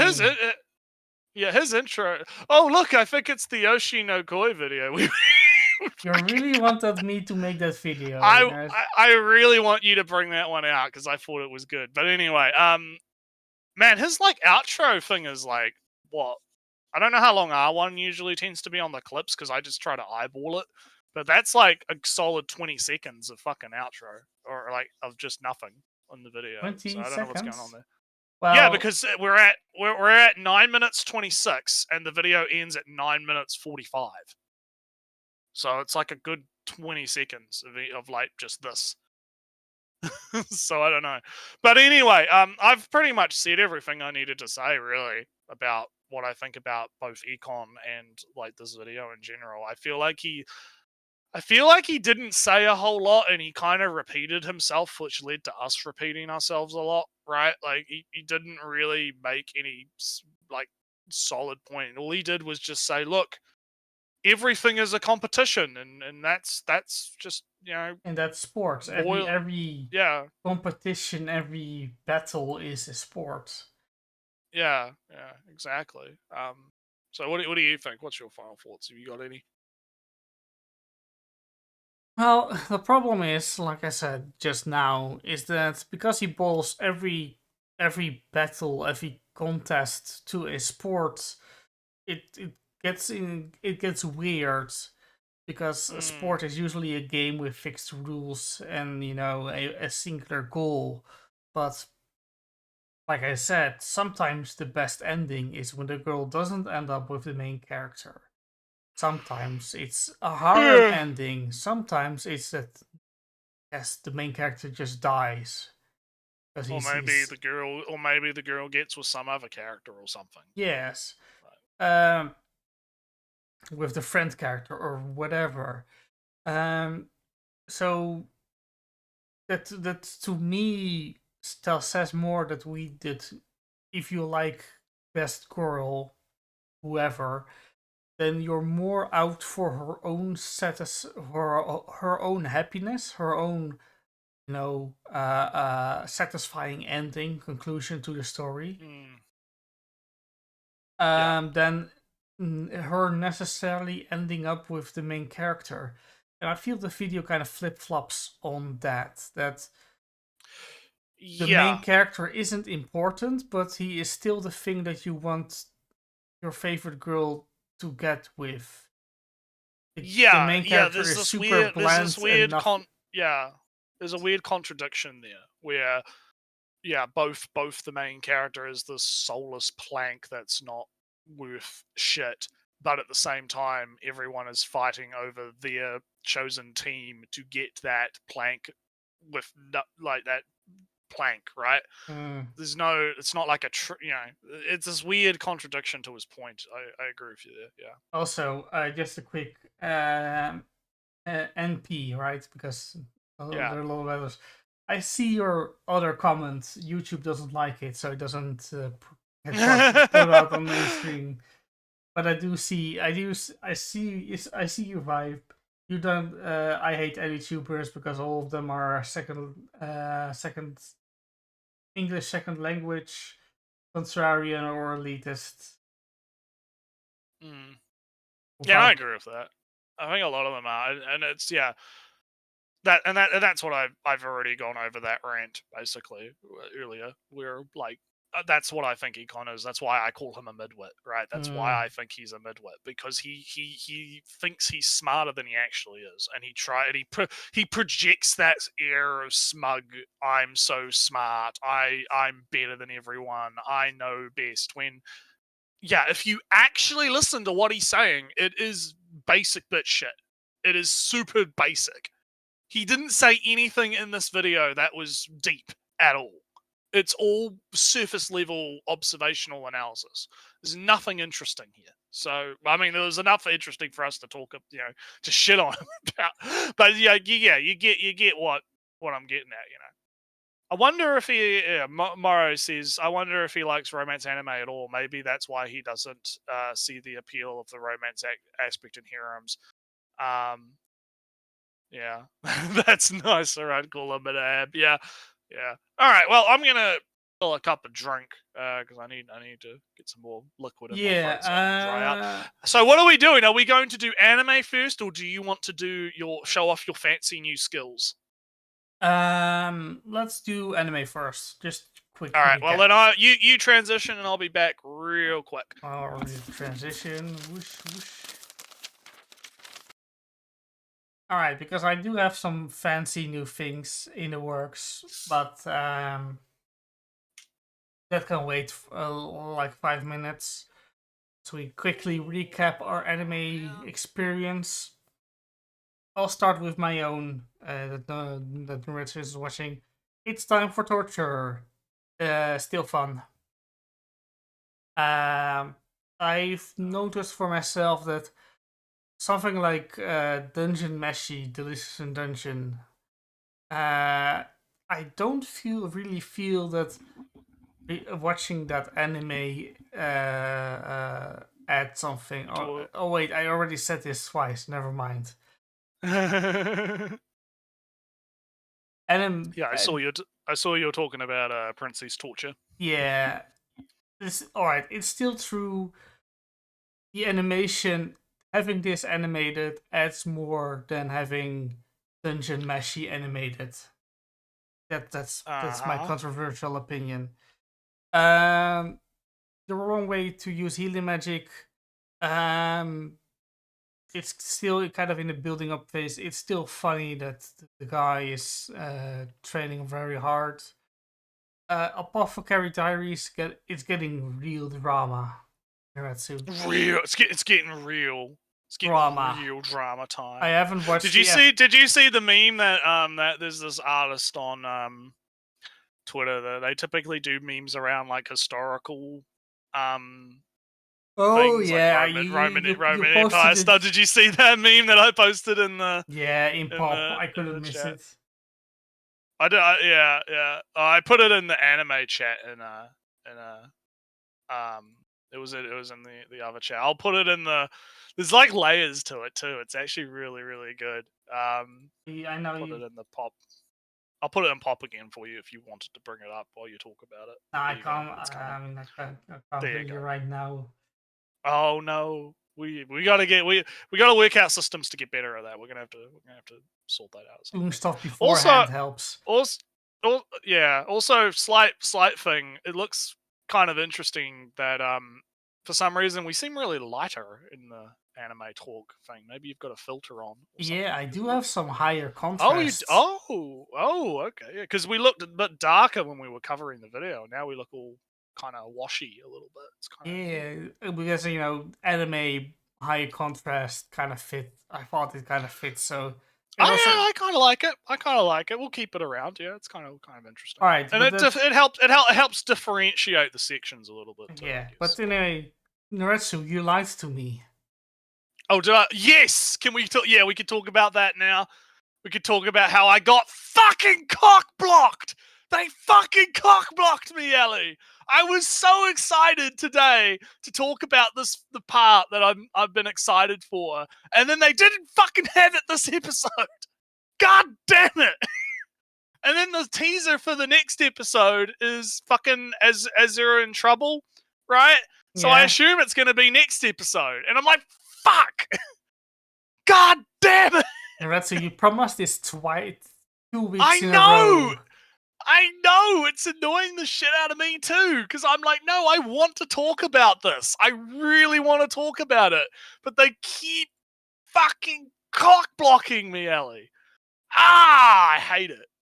But I guess, like, okay, in the defense of the show, though, right? I feel like it did make sense because we had Alice introduced last episode, right? Like the episode last week, right? Mm-hmm. I think it was probably a good idea to move things around. So it's like, okay, we introduced Alice, so now we'll have like an episode of Alice interacting more with one of the magical girls. Because it's kind of building the dynamic a little bit, right?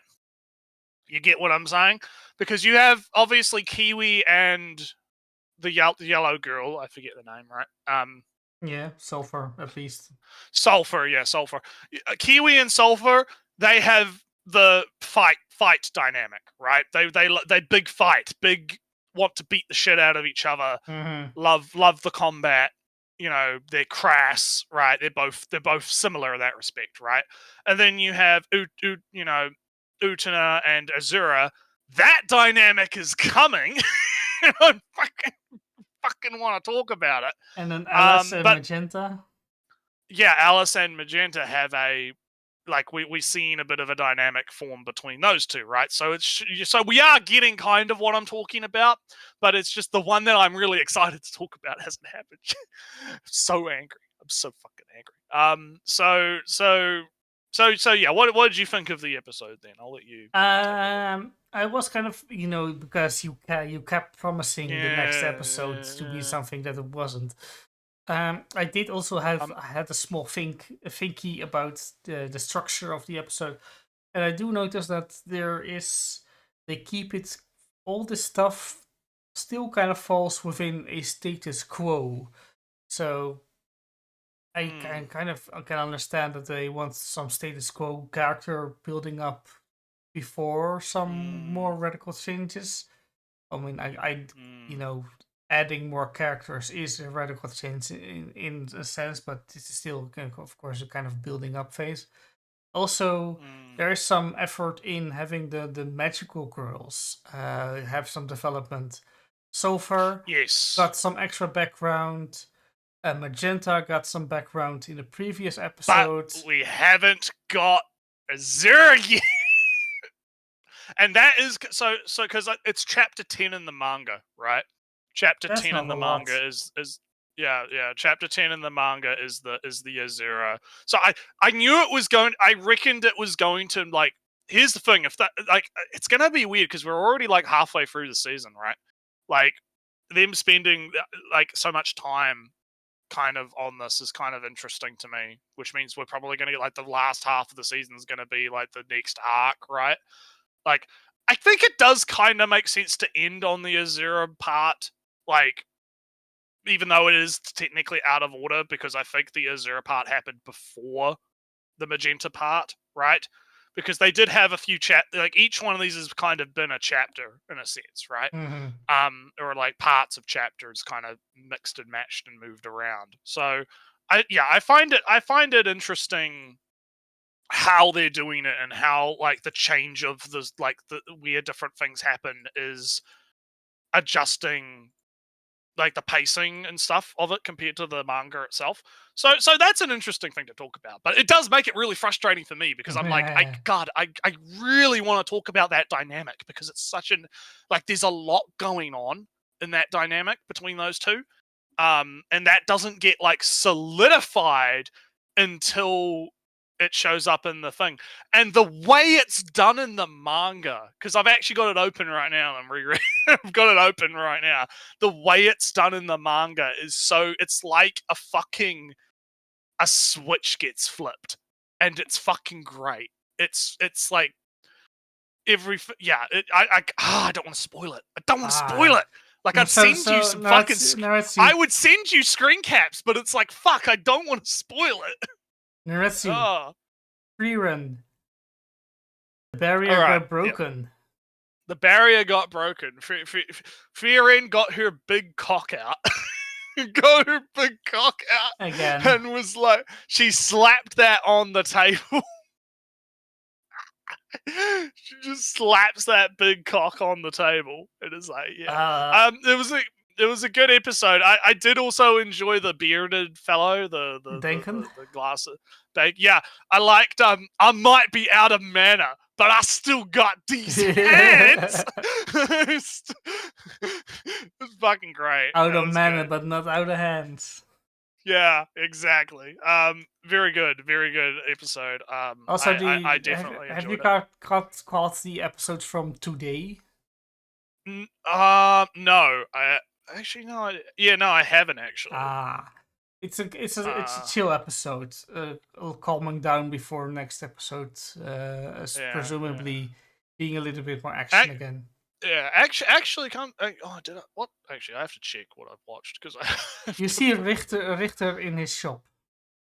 Yeah. Yeah, I haven't watched Frieren. I have watched everything else though. Alright. Yeah, I just had to check what I'd actually watched. I must have forgotten about Frieren. But yeah, no, the barrier got broken, and it was cool. It was very cool. Good music, good visuals.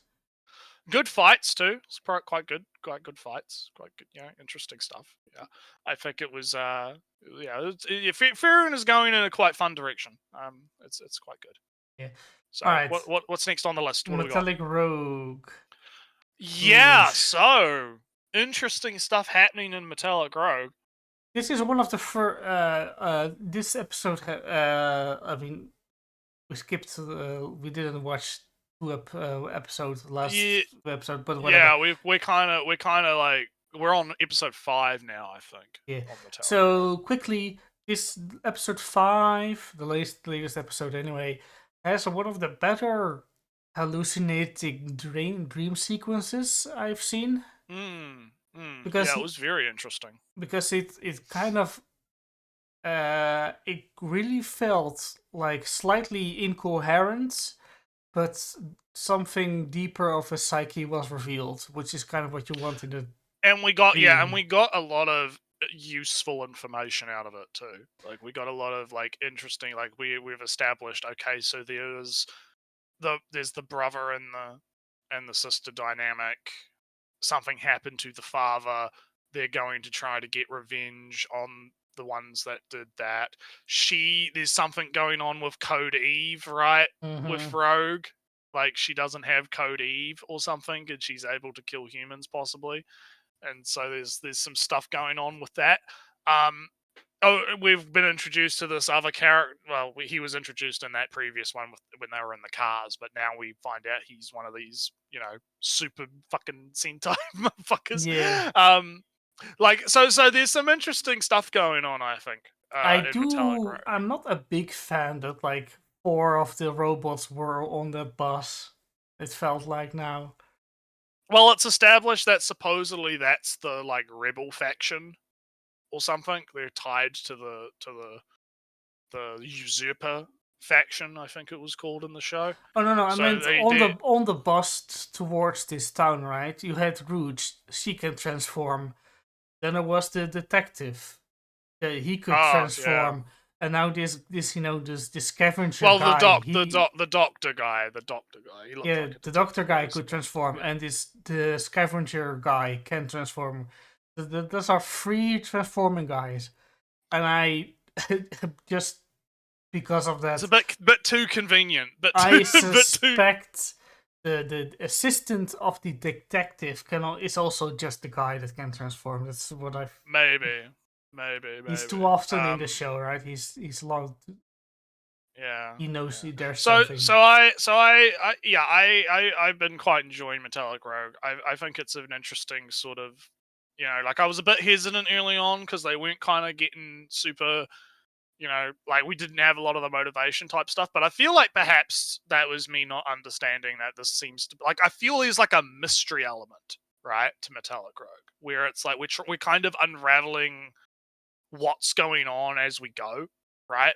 We're sort of uncovering like, oh, here's like this information about who Rogue is and how she's like, how she was born and how she was created, and here's some information about the brother, and there's but then it's also like it's in the dream sequence, and the dream sequence is a little bit, not Incoherent. It might not. Yeah, it might not be in as like it's unreliable narrator, right? Like it might not be necessarily like what's in the dream might not necessarily be what's actually there, right?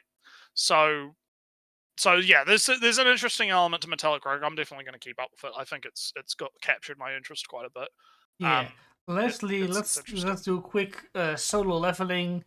Yeah, Nretsew, we've reached the point where our scrawny little MC is getting Korean buff. Yeah, he's getting Korean buff, yeah. Suddenly, one episode, he's kind of weak and kind of limpy and kind of lanky, and now he's just... Supposedly, there's something about how his body is changing to reflect his stats, and part of that is why he's doing the dailies he gets to make his body, like his body has to catch up to what is to properly utilize his stats or something, which isn't really covered in the anime that much. But like, there's so this episode was all right. I think. I mean, we've next episode is going to be the boss battle with the spider thing or whatever, I guess, because it was big betrayal. Yeah. The episode is out now, but I haven't. We haven't watched. We haven't. Yeah, I haven't. I'm gonna watch it later too. Like, because obviously.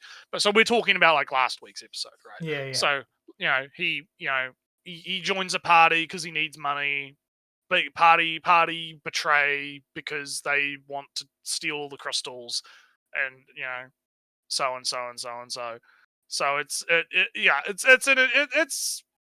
interesting kind of world building about how you have these like very like black company type parties, right? That are just like, no, oh, they don't have a healer, and you kind of know that something's going to go down, and that it's hinted that there's there's something, right? The whole episode you're kind of like, yeah, there's some catch to this, right? There's something going on, something's going to happen, and then when it happens, you're not really surprised, it's just kind of like, oh yeah, kind of knew this was the setup here.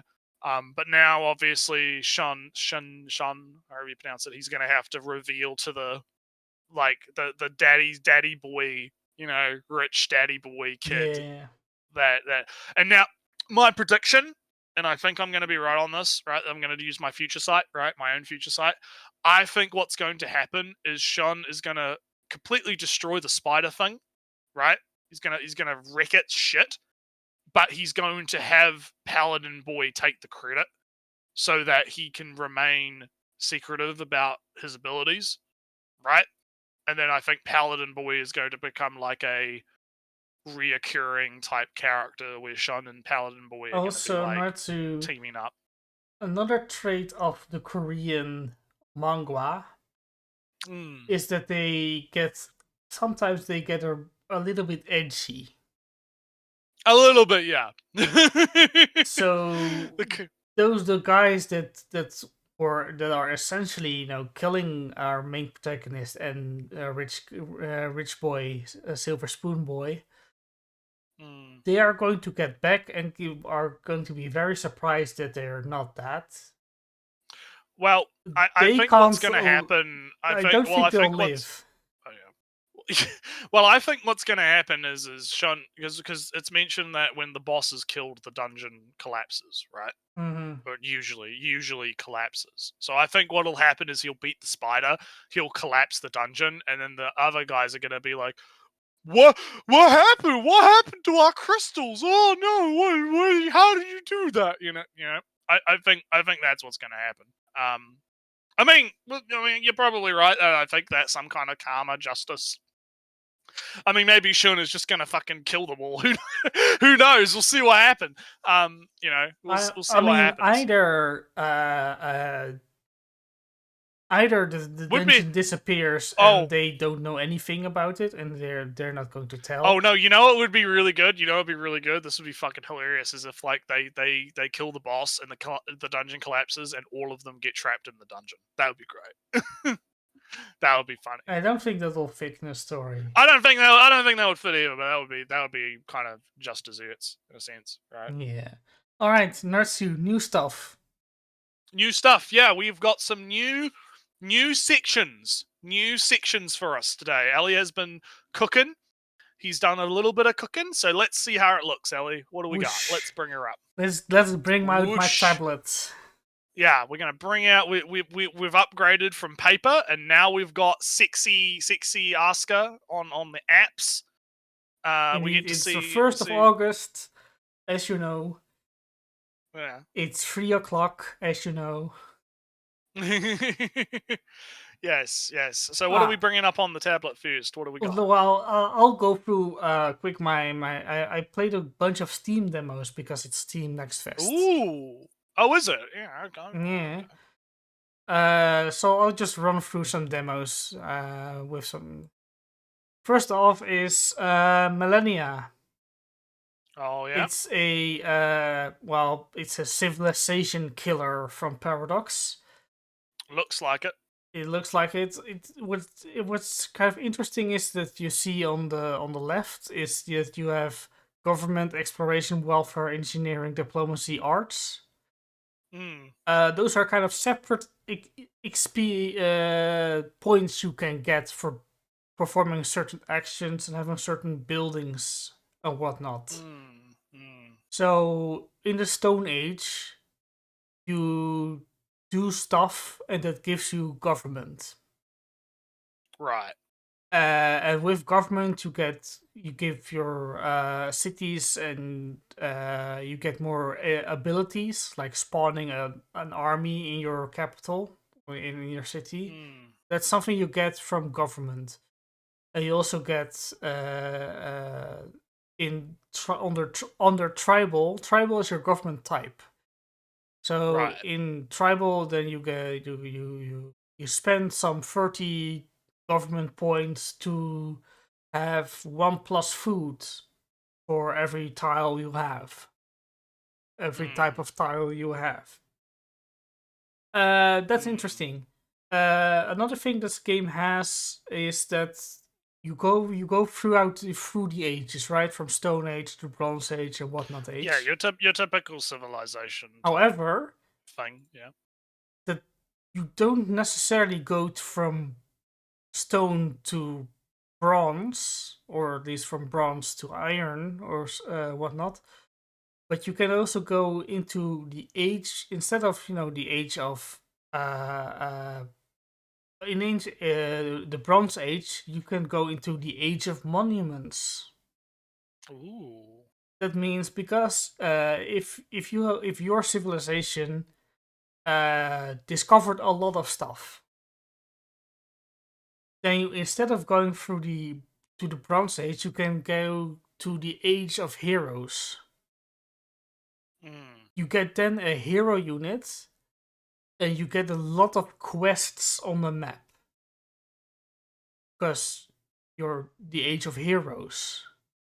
Heroic quests. So you get a unit that does heroic quests and gets upgrades from that. if you had a lot of war, battling other civilizations, then you get the Age of Blood. And I haven't found myself in the Age of Blood, but I assume that you get either buffs or bonuses to battle. Yeah, it's like wartime.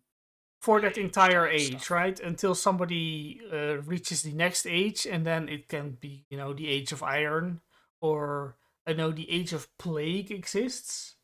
Because at some point, sanitation in your cities is a thing, and if your cities are not have enough sanitary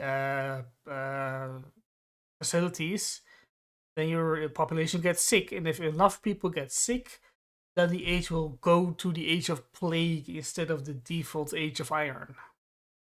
Yeah, so it's a little bit more complex and a little bit more dynamic based on what's sort of happening within the campaign. That's interesting. That sounds kind of cool. And there are some, some screenshots, some teasers that are some, the age of robots and whatnot. The age of machines. Yeah, some stuff like that. So if you have a lot of robots and you can get a machine uprising, the AIs, the AI takes over. That's cool. Yeah, no, that sounds really interesting. That does sound kind of cool.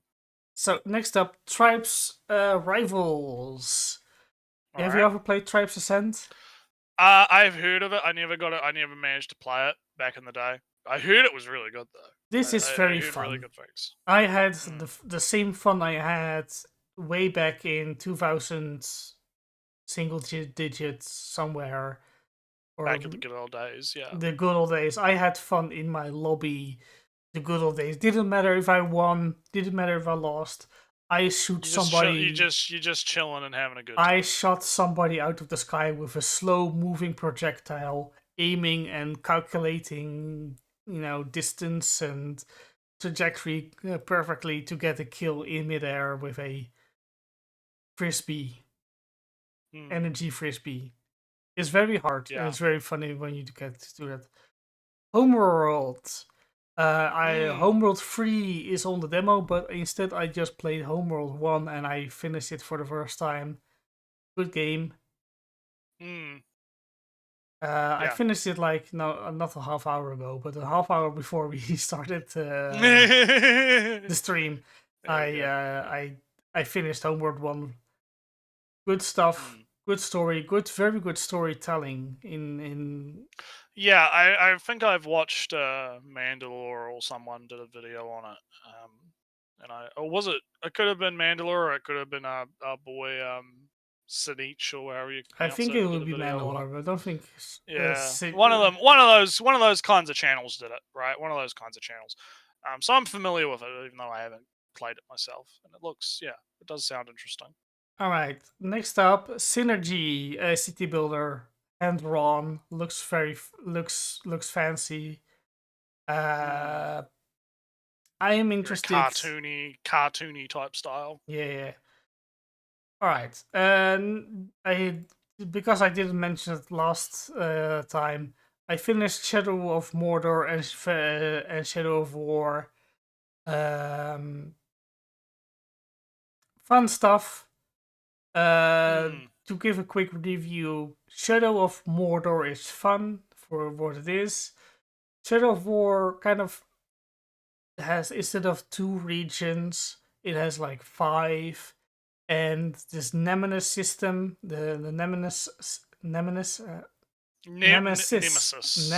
system isn't fleshed out enough to support 5 different castles, fortress that you have to take over. A lot of time, some orc comes back from, hey, you thought you killed me? Now I'm back. Yeah. But I never remember any of them, so it's kind of funny. Who? I killed you? Who? Yeah. That's kind of the problem. That was my stuff. So Nretsew, I have something to talk about. Yes. So Azur Lane, right? We all know Azur Lane. Azur Lane, the waifu ship waifu ship game, right? They had an update, and out of fucking nowhere, right? They're like, so they have a character in Azur Lane called TB, and TB is like this AI assistant type character that shows up sometimes in the story, and she's like an NPC, right? She shows up sometimes in the story, and in one of the game modes, she's like the character that pops up on the screen and says, "Oh, we're done with this area. Let's move on. Oh, we done this." And she shows up in the story every now and then, but she's like very much just an AI with no personality. So they've made this new game mode that they've kind of testing out and playing around with, right? Where the whole basis of the story is TB wants to understand what a personality is and how to do a personality. So you go to like the shopkeeper not NPC, but I think her name is like Akaski or something. Go to Akaski and she's like, I'm going to build like this VR simulation type thing, right? It's going to cost you 20 gazillion million coins because I'm the shopkeeper girl or whatever, right? In the story, right? And so they do this, right? They build this like AI virtual world type thing. And what happens is that the AI girl cuts herself off from the database, right? So it's just the AI without any of the database stuff, right? And the whole thing is you're raising the AI from literal fucking toddler, cute, adorable, cunny girl to whatever personality ends up happening based on your decisions. And it is literally princess trainer, cunny trainer. You fucking yeah, I'm seeing you switching around. Yeah. So you go from like cute girl, and then so there's like quiet, there's like preppy, and then there's I think the other one's kind. So there's like 3 different types you can get right now, and I have put so many hours into this shit. Like it is unironically fun because so the gameplay is basically there's 2 parts to the gameplay, right? Oh yeah. There's the duckies. You're going too fast. Let me keep talking, Elio. You're going too quick. So there's like 2 components to the gameplay, right? There is you you can go outside and do activities that can like boost the mood and can get you different score on the different attributes based. So like, oh, you do a writing competition, she gets more knowledge. Oh, you do like a fishing competition, you can get random rewards and money because you did a fishing competition. And then there is the weekly schedule where you set up, okay, here's what she's going to do for the week. So she's going to study this subject and this subject. She's going to work on this and this. She's going to do art. She's going to do calligraphy, tea making, right? Whatever. And she's going to rest. And you have to kind of balance out all of this based on her mood, because if her mood goes too far down, then you get diminishing stat boosts, right, for the things. So you get less score. And the aim is that you have to get the different endings, you have to meet the requirements for those endings. So I'm going for an ending right now that needs like 1,600, knowledge and 3,000 sensitivity, and she needs to have 80 creativity and 25 of this other one, right? Or something like that, right? And the whole idea is you have to kind of figure out the way to get the stats to go the way you want. And while this is happening, you also have these little like mini event things. So like if you go to the park or whatever, as you can see on the screen right now, you'll have like, oh, she played with the duckies, and you get the cute little thing of her patting the duckies, and she pats the ducks. And then you'll have other little interactions where she'll like, you have little conversations with her where she'll like be doing these adorable things. And one of them actually like fucking killed me. I don't know if you've got that one ready to come up. No, well, there was one that happened that was so fucking adorable that I was like, oh man, I'm getting attached to the fucking anime character. I'm losing it. I'm losing it. But yeah, so there's different CGs that pop up throughout the mode and whatnot that you can. I think you might have a few of those possibly. I do. Lined up. So that's there you go. She's going to the gym. She's getting ready to do some track, doing some stretches, right? Yeah, it's like, and they're all really good. It's all really, like, they put so much work into this, Ellie. Like, it's actually insane. Like, all the different artworks and all the different little conversations she has and all the different little things. Like, for a little mini game thing that they're kind of like beta testing right now, just to kind of see how popular it is, that, yeah, they've put like so much work into this. It's actually insane. Because it's like a small part of this mobile game, right? Like, it's a small thing of, you know, the overall Azur thing, but man, it has taken off. People love it, and I love it too. I think it's like the best thing they've added to the game. It could be its own game, honestly. I think that if you put out a gotcha game that was literally just like you roll for like I can imagine a gotcha game, and I should probably patent this idea and do it myself before someone else does it, right? Like, you do a gotcha game where you're rolling for, like, the kindergarten Akani girls, the little lollies, right? And you get the lollies, and then the whole point of the game is to raise up the lollies, right? And have them go through life, and then you raise them up, right? I think that would be a fucking, like, that's like $1 billion idea waiting to That's literally like, cause man, like, I'll just be sitting in bed and I'll be like, man, I could like do like a couple of weeks of training on TB, right? Like, I'll just pull out my phone and just like, oh, all right, let's do some stat training, right, on TB, and it's something that you can kind of like chip away at, when you're not doing anything. And so it's such a good update. It's so, what a brilliant fucking idea to add to the game, right? And so I'm interested to kind of see where they go with it, because right now it is a very like separated part of the game right now because it's in beta, right? It's like something that they're just sort of, it's something that I think they kind of like just did on a whim. Like, it feels like something they just like were like, hey, you know what would be fun? Let's just do this. You know, like, let's just fucking do this for no reason and just fucking have fun with it, right? But I feel like in the future it would be really cool if they added like more personalities, or they added different characters, like, because they do have like lolly versions of ships, right? And they do have like lolly ships in the game, and I could very well see them adding like, oh, you can train up this lolly ship, right? Like a destroyer or something that's a lolly, and have her like, you unlock like the skin, right? Or you unlock like a retrofit of that destroyer that's like an adult version based on your, like, how you played the raising game, right? And I think that would be that's, again, it's like $1 billion idea to do that, I think. And see where that kind of goes, and then you could interface that more with the main gameplay, right? So yeah, no, I am fucking invested. I think it's fucking great.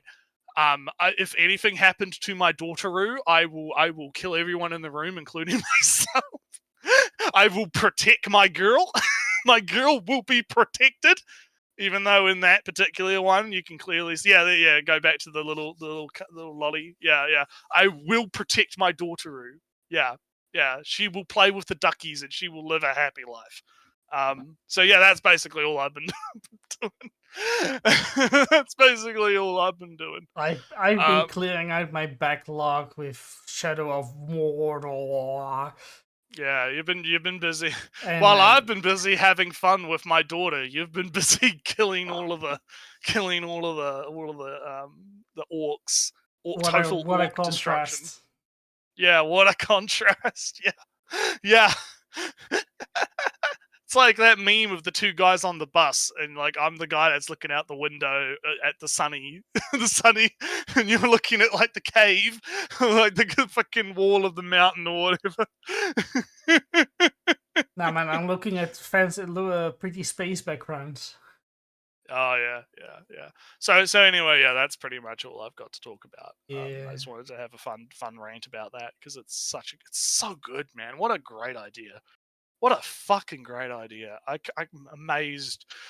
I'm amazed that a gacha game hasn't like considered doing that before, because I feel like it's an untapped fucking thing, because it really activates those parental instincts. It really gets those going. Anyhow, unless we've got anything else to talk about. It might surprise you, but I'm kind of feeling a little bit tired, so we're not going to We're not going to do the other thing. We're going to do it, but we're not going to extensively linger. We're not going to extensively talk about it because you kind of want to talk about the VTuber drama. I think that's been going on.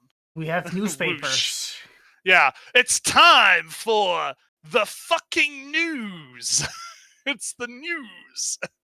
Or at least it is the beta, us doing a beta test of covering the news. So Twitter drama has now become the fucking news. That is our new segment. So what is the news, Ali? Well, the headline is Xbox is dead.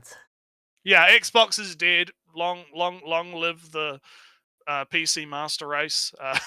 Xbox is dead. The Nintendo Master Race and the PlayStation Master Race.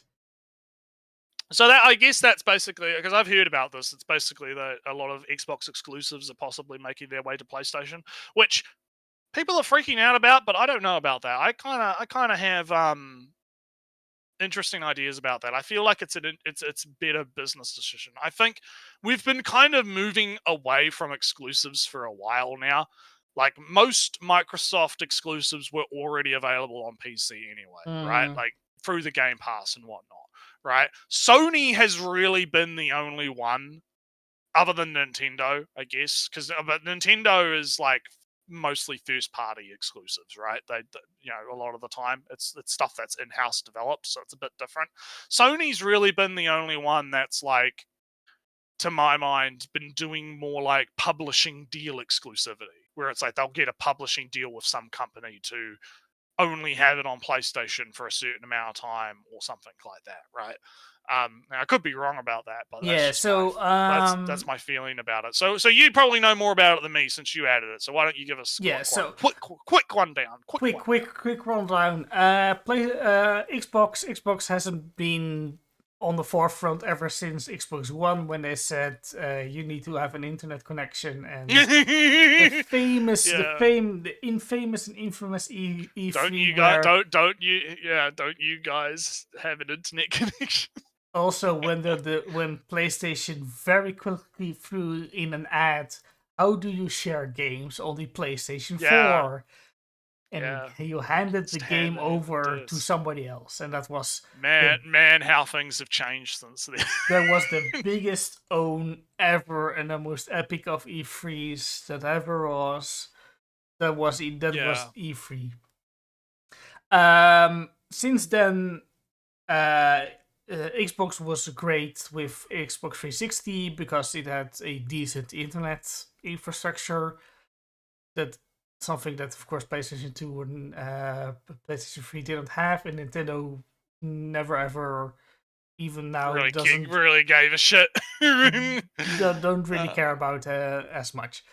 But they never recovered. PlayStation has outsold them always. Nintendo has outsold both of them always. And PC Master Race people have just been sitting here laughing. Yeah. The latest figures is that PlayStation is outselling Xbox 2-1.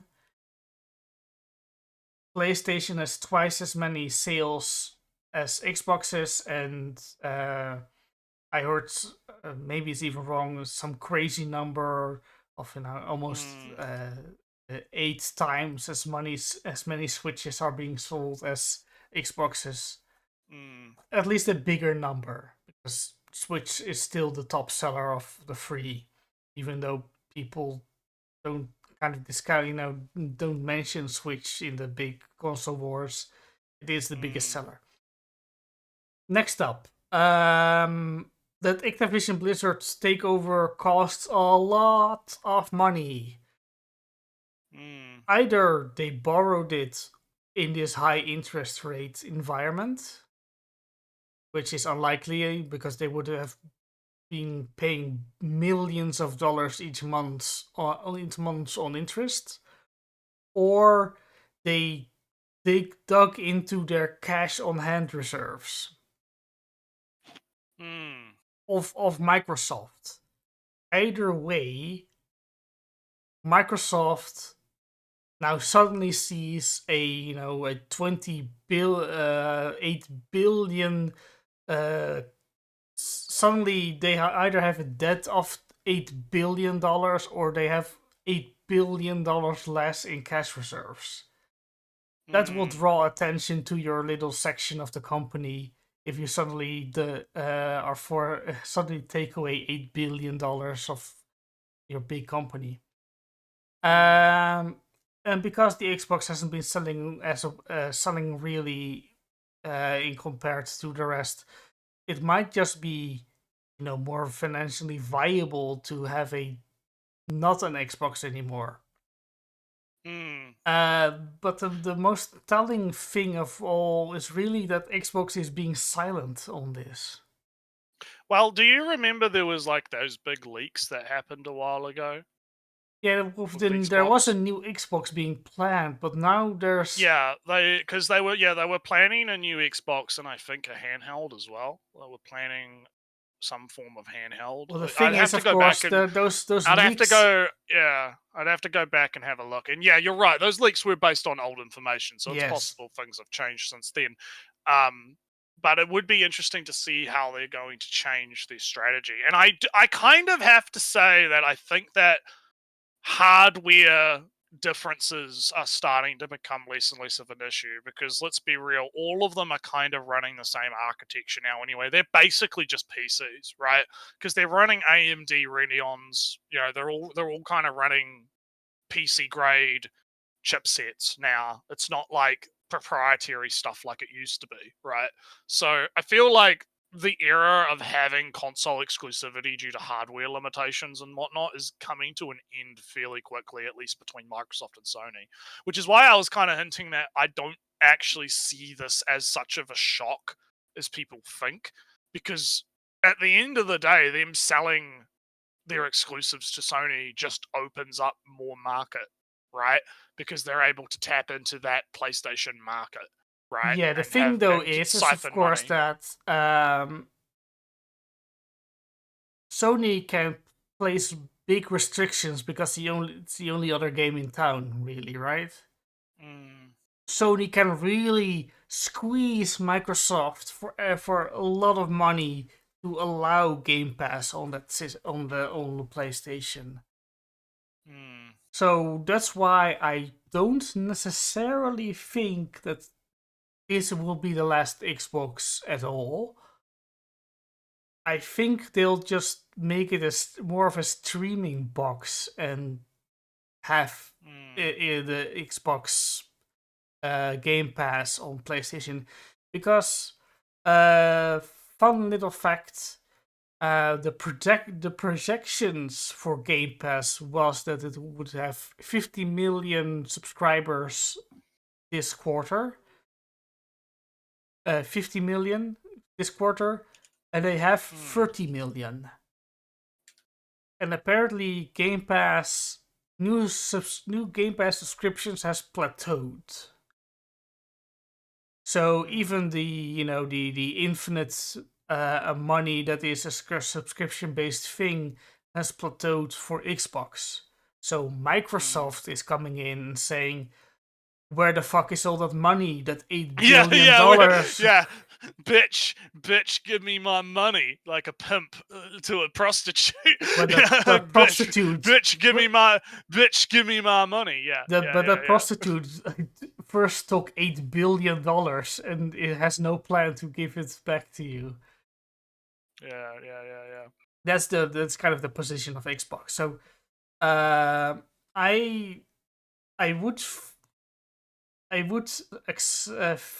wouldn't think it's unlikely that this will be the last real Xbox.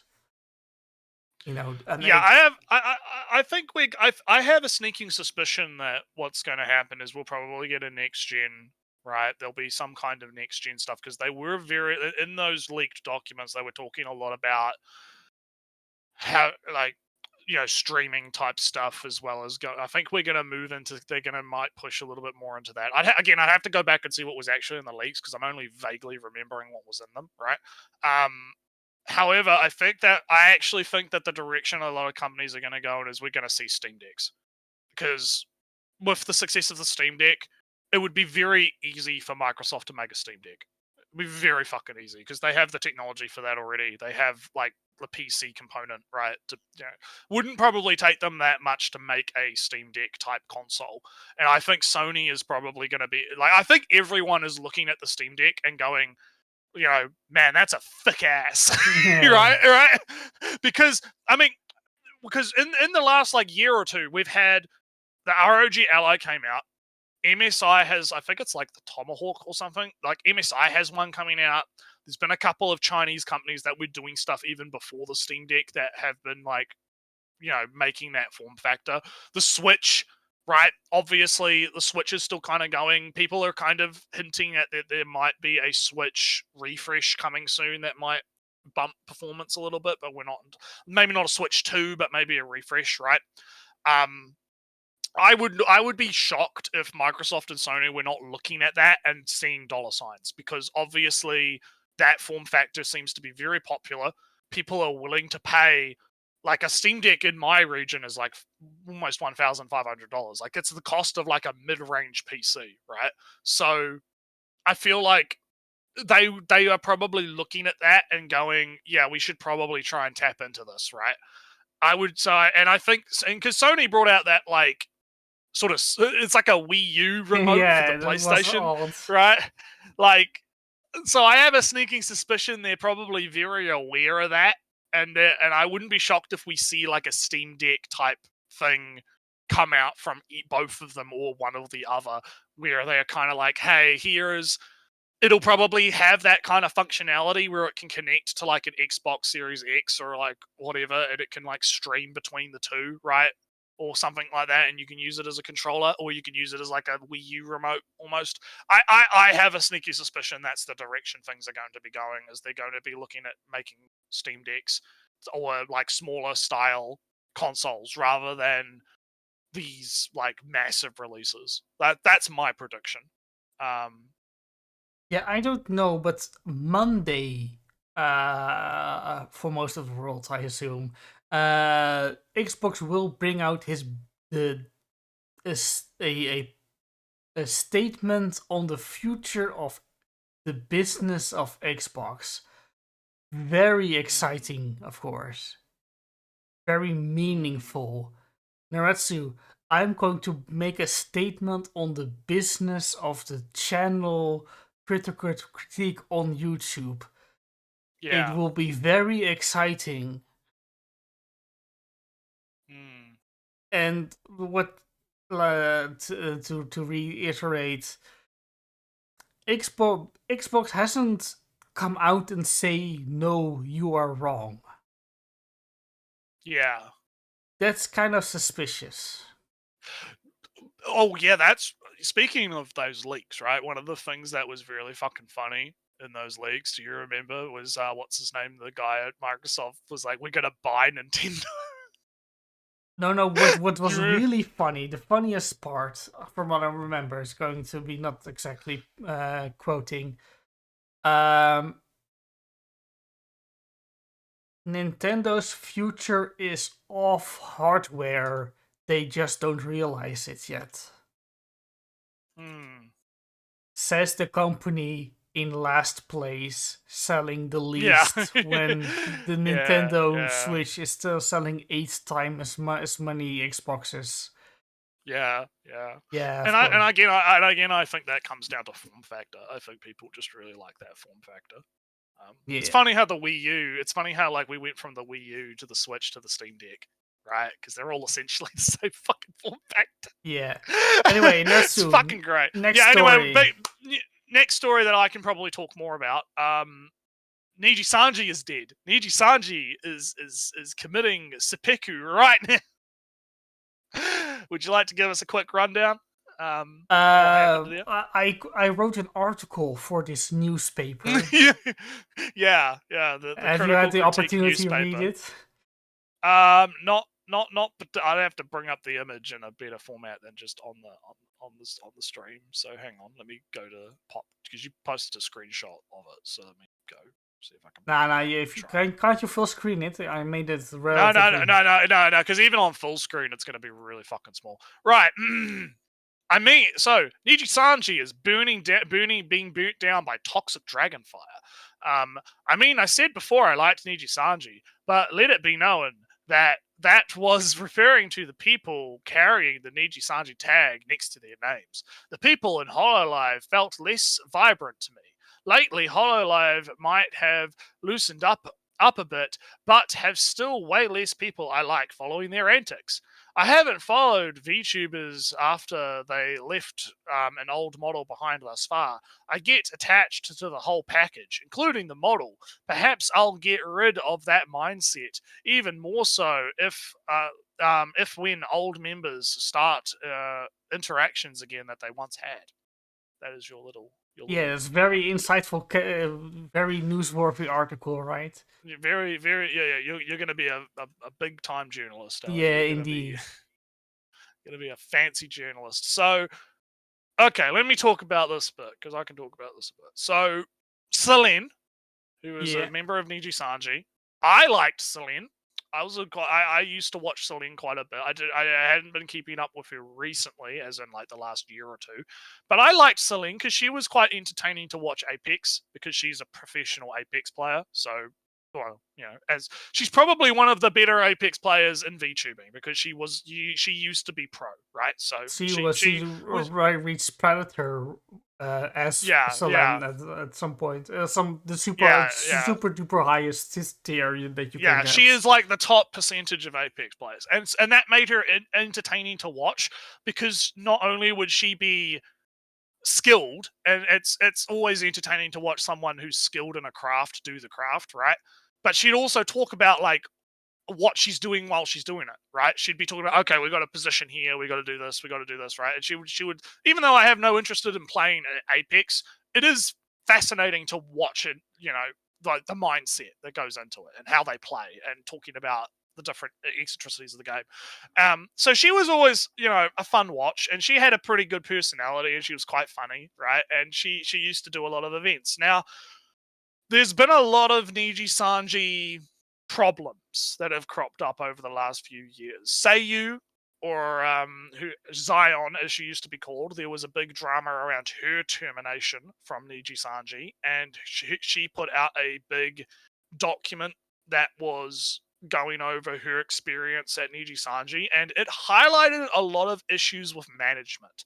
Management being incompetent, management having cultural issues and treating the Western market side similar to the Japanese side, and issues around you can't question what the management says. Management is always right. You can't, do certain things. You have to follow these very strict rules, so and so and so and so, and that led to a lot of friction.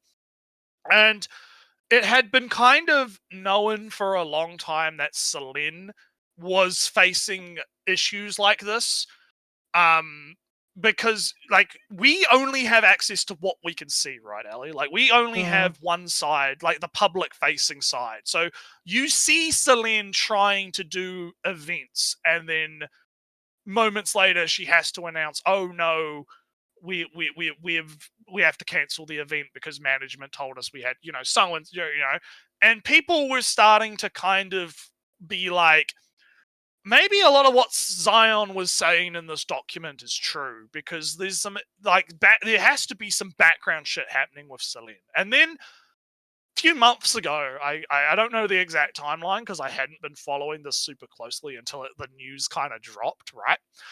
Selene just kind of disappeared. There was an incident where she released a music video, I believe, before she got at least from the Niji Sanji side of the explanation, right? She released a music video before she had full credit and green light from management, right? And there is this concept that's been coming up in both the Zion document and what we've been noticing, where it's called, like, people have started to call it kind of like shadow suspension, where a liver will get suspended, but they won't like announce it as a suspension. They'll just be like, oh, I'm going on break or whatever. And that kind of happened with Selene around that time. And she had been gone for like, I don't know, a few months after that, right? And there was like a hashtag started like, where's Selene, right? Where's Selene? Selene's disappeared. What's going on? And then we get the news at least this week or a week or two ago, of her termination from Niji Sanji. And that fucking document is insane, right? I have never seen a termination document that is so... Like, you would assume it to be biased to the company, obviously. But the way, like, the thing that got me the most about it was how they dropped the fact that there were allegations of bullying within the company, right? Because it showed that Selene had made the accusation that not the company, not managers bullying, talents were bullying her, right? Which basically, like, that the rats were vindicated, Ellie. All of the rats, because people had been, like, hypothesizing, and because there were talks in the Zion document about cliques within Niji Sanji. Like, different livers were forming, like, these different groups, like, with mini groups within the company, and it was like, if you weren't part of the clique, you were kind of ostracized and, like, pushed out, right? And that was something that was hinted at in Zion's document, but it was, again, it's like all of it kind of was like rat stuff, where it's like we can't confirm it because there's not enough confirmation of who's in what clique, who's doing the bullying, who's doing like the pushing, right? People suspect it was one liver, but it's not confirmed, right? But then Niji Sanji themselves just confirmed the fucking rats, because they're like, oh, there's allegations, like, because if Selene is saying there's allegations of bullying going on, right? That's like feeding the rats a fucking chunk of goddamn fucking giant cheese. And that kind of set the internet on fire. And the termination document in itself was very, very dismissive of her situation. It's come out that she actually was gone because of a suicide attempt. She had attempted suicide and was in the hospital for that, which is fucking crazy. And there was a lot of, dismissal of that, and it's not a lot of sympathy for that from the Niji Sanji side. And yeah, so it's become a big fucking deal. Massive, massive deal.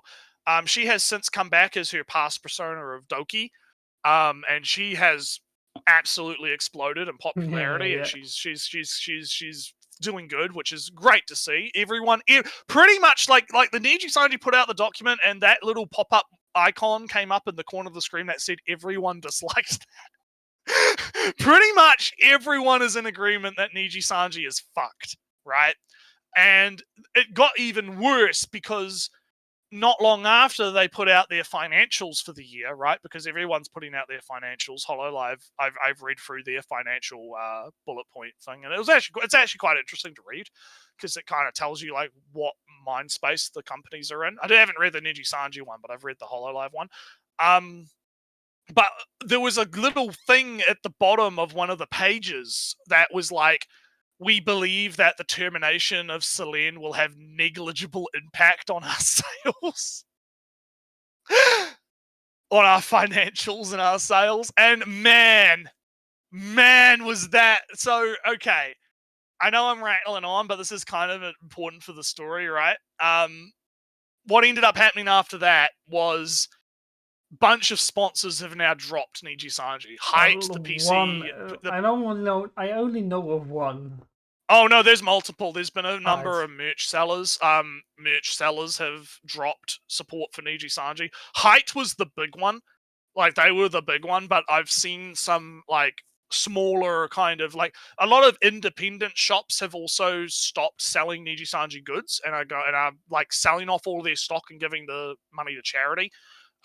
So there's a lot of shops that are not happy about this, right? A lot of partners, like, they're losing partnerships, they're losing sponsorships, and the stock price for Niji Sanji has dipped insanely. It got to the point where fucking Goldman Sachs had to issue a fucking notice about Niji Sanji.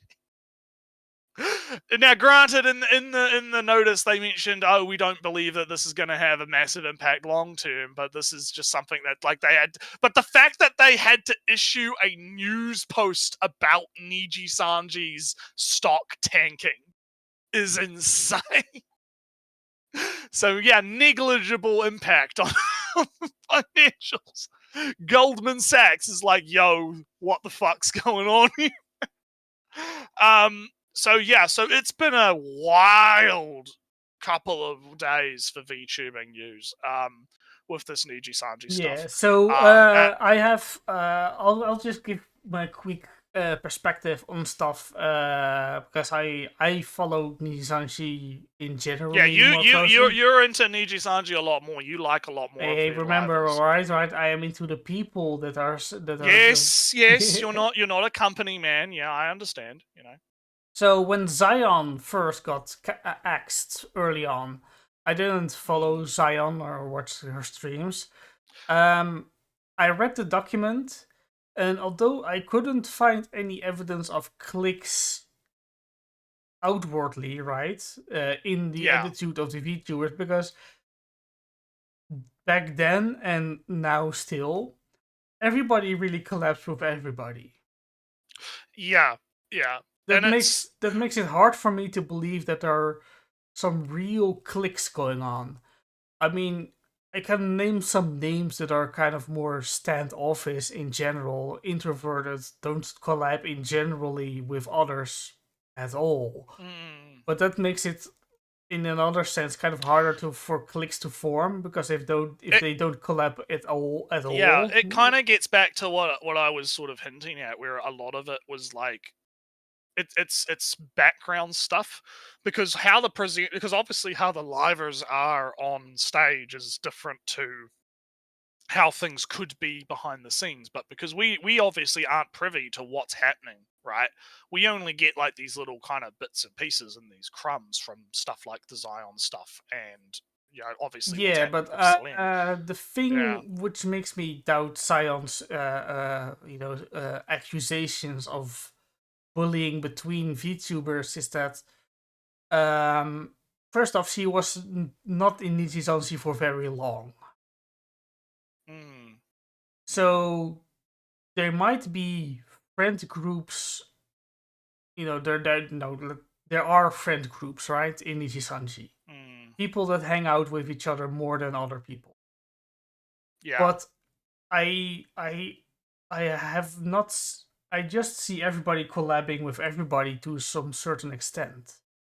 Even in stressful situations, like I remember there was some Minecraft relay race that was kind of too long and too difficult.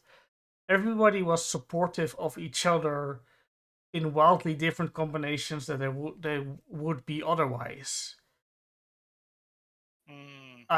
So I couldn't detect any bullying, bad stuff there. And I think Zion has, or Zion, right, has, because she did an interview with Tserires that I watched, and she mentions that part of she wasn't in Niji Sanji for very long, so it's possible that she's misinterpreted things, or but I wouldn't necessarily discount how she felt, right? Because I can understand the idea of, oh, you're new to the company, you don't know the inner relationship dynamics between people, right? I can understand how that can come off as being, these people hang out more and they don't want to let me into the group, right? Or whatever, right? Because they probably don't know each other very well or something, right? So I can kind of, get it from that perspective. So I wouldn't necessarily discredit it just because the outward appearance doesn't show it. Is good, I guess, my point on I get what you're saying, but I'm just saying, I think that it's something to consider. All right. And I think that with the Selene stuff, I would say it's a lot, because they wouldn't say it in the document. Like, Selene obviously did make the accusation to Niji Sanji management, and Niji Sanji management did address it in their own official statement. So clearly, from Selene's perspective, there has to have been something that happened, right? So it makes me kind of think that, yeah, maybe there is some stuff going on behind the scenes that we're not privy to, that we don't have a lot of hard public evidence for. And like there was an incident that must have happened that Selene brought up to management, and management clearly didn't handle it correctly. So let's go back through the timeline.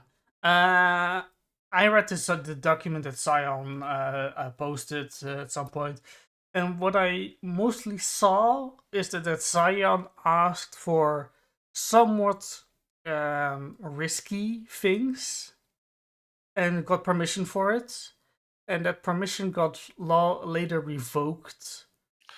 Well, there was miscommunications and shit. Yeah. So, we don't have to go through like the whole Zion No. shit, But this is the start of my point, in that management being bad, I believe that without proof, right?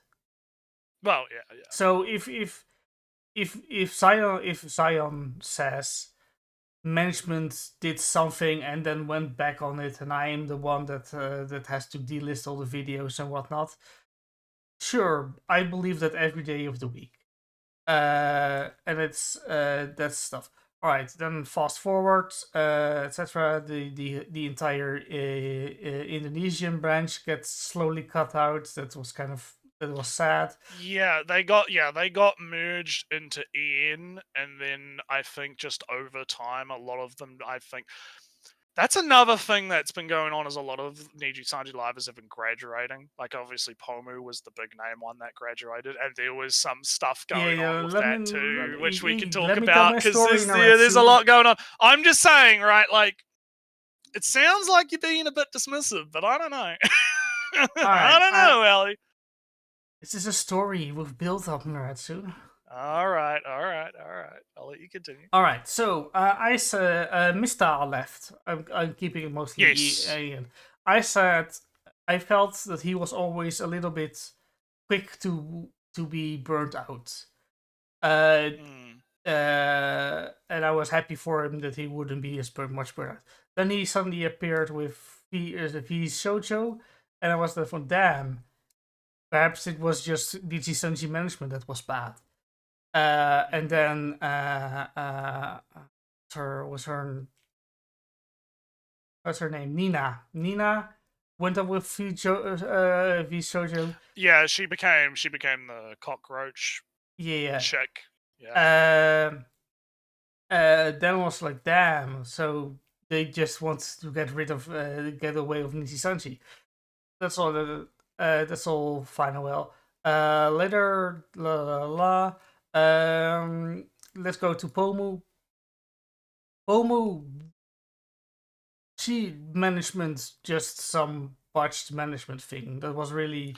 Well, what happened there was basically a member's stream was made public, which she actually was breaking down, crying over the fact that supposedly there was a big opportunity that was presented to her, but she was not allowed to take that once-in-a-lifetime opportunity because Niji Sanji management struck it down without actually giving a justifiable explanation, or an explanation that was satisfactory. And she felt like she had been kind of done dirty by that, based on because I watched the whole clip, so I remember it quite vividly. The general tone was basically that she had to kind of navigate around not saying too much, obviously, because of so and so, the NDAs and whatnot. But the general gist of the clip is that she was offered this thing. Niji Sanji management said no. She tried to fight for it. Niji Sanji management doubled down and said no. You can't do this once in a lifetime thing that would have been probably that to her was a very, very big deal, supposedly, and she thought was going to like really be a massive thing for her career. And so I'm happy to assume, based off that clearly like this is just more evidence on the Niji Sanji management's fucked pile, right? Because I can understand, like, denying things, right? I think that it's understandable that obviously Niji management, like that's what management has to do, right? They're the guys that have to kind of be on the brake pedal going, look, I know you want to do this thing, but we have obligations and things that we have to do, and we can't allow this to happen or whatever. But I feel like the problem that's happening here is a problem of communication. It's not being properly communicated to the talents why, like, this is necessarily not going to go through. That's my feeling. At this point, right? At this point in time in the timeline, that's what I was feeling, right? Is that there's some issues with communication going on. Yeah, so right now it's just right now it's mostly just communication, but now we are also entering of a lot of Salen's project is are getting cancelled, shut down, etc., etc. And that's annoying. And then Pomu leaves because big opportunity gone. Kyo is leaving very soon, and it's kind of sad because even though Kyo is kind of abrasive in most situations, in most collabs, he does have some good old friends in there, especially with Anna. So I wouldn't, and that's one of those odd combinations in Nijisanji that is kind of outside of any clique, really. Right. So that's kind of, it doesn't really feel like bullying there over there. But that is just to go mention, going to the future, Pomu left, big opportunity. Then Silen had her suicide attempt, and that was soon after, timeline-wise, that is very soon after that December song got denied. Got taken down, yeah. Yeah. So it feels to me that management just pushed Selen down again and again and again. And I feel like Selen likes to do projects, events, and stuff. She does. I don't know if you watched her comeback stream as Doki, but I did. And one of the things that she mentions is she made zero profit last year. Yeah. No money whatsoever, and she, according to her, she spent around $200,000. Yeah, that's of her own pocket, of her own money, on trying to do events. Yeah, and to me, that's fucking crazy. It's not that strange that VTubers pay for their own projects. Oh no, and that's something that was something that was brought up in like the Zion doc. Like a lot of the stuff is paid for by them. Yeah. Also in Hololive, that's not a Nijisanji thing. No. Well, it's not. Well, the issue isn't that they don't pay for everything. The issue is what are they paying for versus what are they not paying for? Because Hololive actually does pay for a lot, right? One of the examples given was they actually have announced at Hololive that they are going to be doing less 3D streams per year. They are basically saying they're cutting back, because it used to be you would get like an anniversary 3D stream and you'll get a birthday 3D stream, right? But now they're saying you can only get one 3D stream a year, and you have to pick kind of which one you want to have as your 3D stream or something like. I'd have to go back and find the document or the announcement about it. But the reason they're doing that is because, one, it costs a lot of money to do the 3D streams because they have to use like the equipment in the warehouse and the and the stuff, and also because it's a massive, like, to do like the big stage performances and stuff, it takes a lot of manpower and resources, and they want the 3D streams to be better, basically. So they're limiting each liver to like one 3D stream a year so that they can allocate the resources better that they have to be able to do stuff. So I think that while I do think that obviously the livers are probably paying for a lot of the projects out of their own pocket themselves, obviously, I think Hololive seems to be a lot more supportive of these projects, and maybe they will help fund some of the cost, possibly out, to help boost her up. Because at the end of the day, these projects also help the company, right? these like the liver is doing like a song or a 3D performance or a concert or something, at the end of the day, that's going to be bringing money to the company too, right? So the idea that Niji Sanji was like had Selene, who was someone that obviously has experience doing these events, has experience, wants to do them, is happy to pay a lot of her own out of pocket to make them happen, right? And they seem to be like giving zero support to that, or even negative support, because obviously they're outright refusing some of them, right? To me, that seems like a massive missed opportunity from Niji Sanji's part to not capitalize on the fact that you have someone that could effectively act as a manager almost, right? To do these events. It seems strange to me to not recognize that talent and try to foster it rather than shut it down, right? Yeah, so that's very weird. From what I see, right, I don't see much evidence of bullying between VTubers, right? And if there is, it's still the fault of management that they let it happen. Well, I am more inclined to believe that bullying is happening because it seems. I can't definitively prove it, but I don't know. You know me and my vibes, right? I don't know. I got a vibe going here, especially since I've got 2 separate data points saying that. Well, the thing is, right, that one of them is your 2 data points. Big debate time. Big debate. We're gonna Ellie sleepy debate time because I know you want to go to sleep. Yeah, kinda. Your 2 data points is one, a person who is not very long at Niji Sanji, and another is a company that says it's not our fault.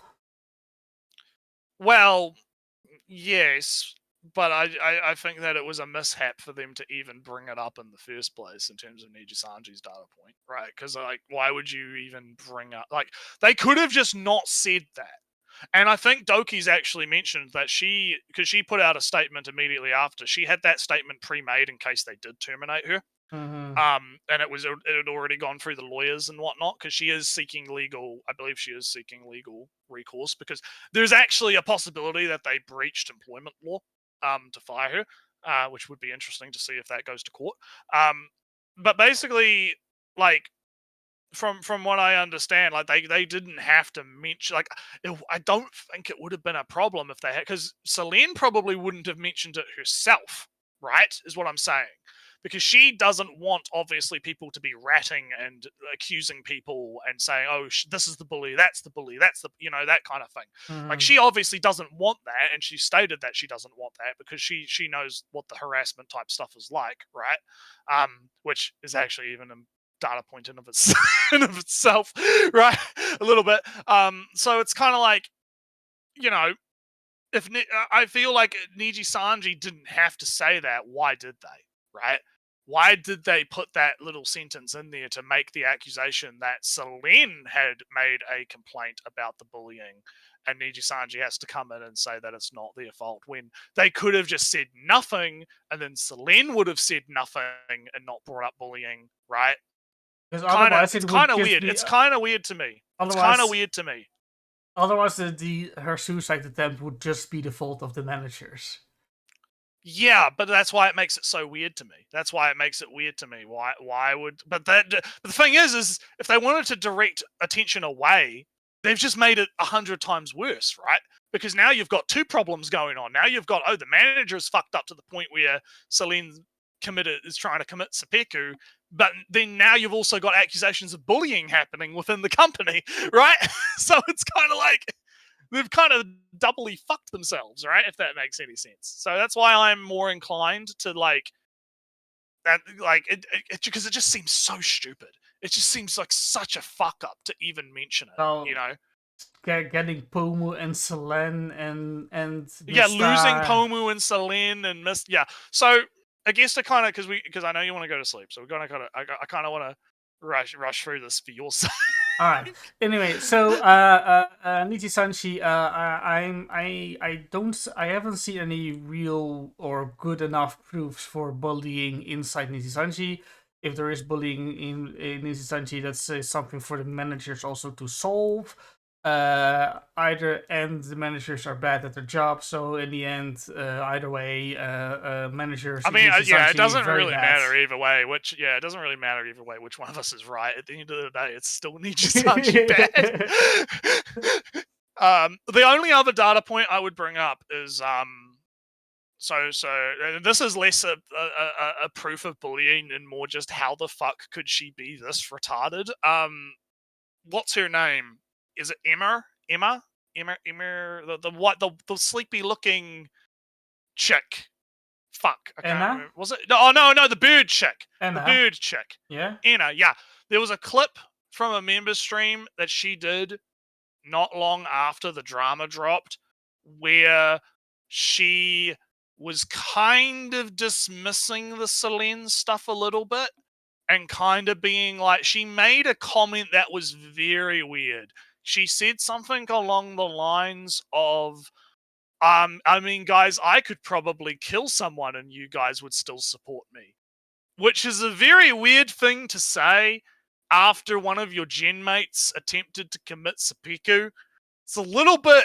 Alright. Like, I'm going to little... Now, look.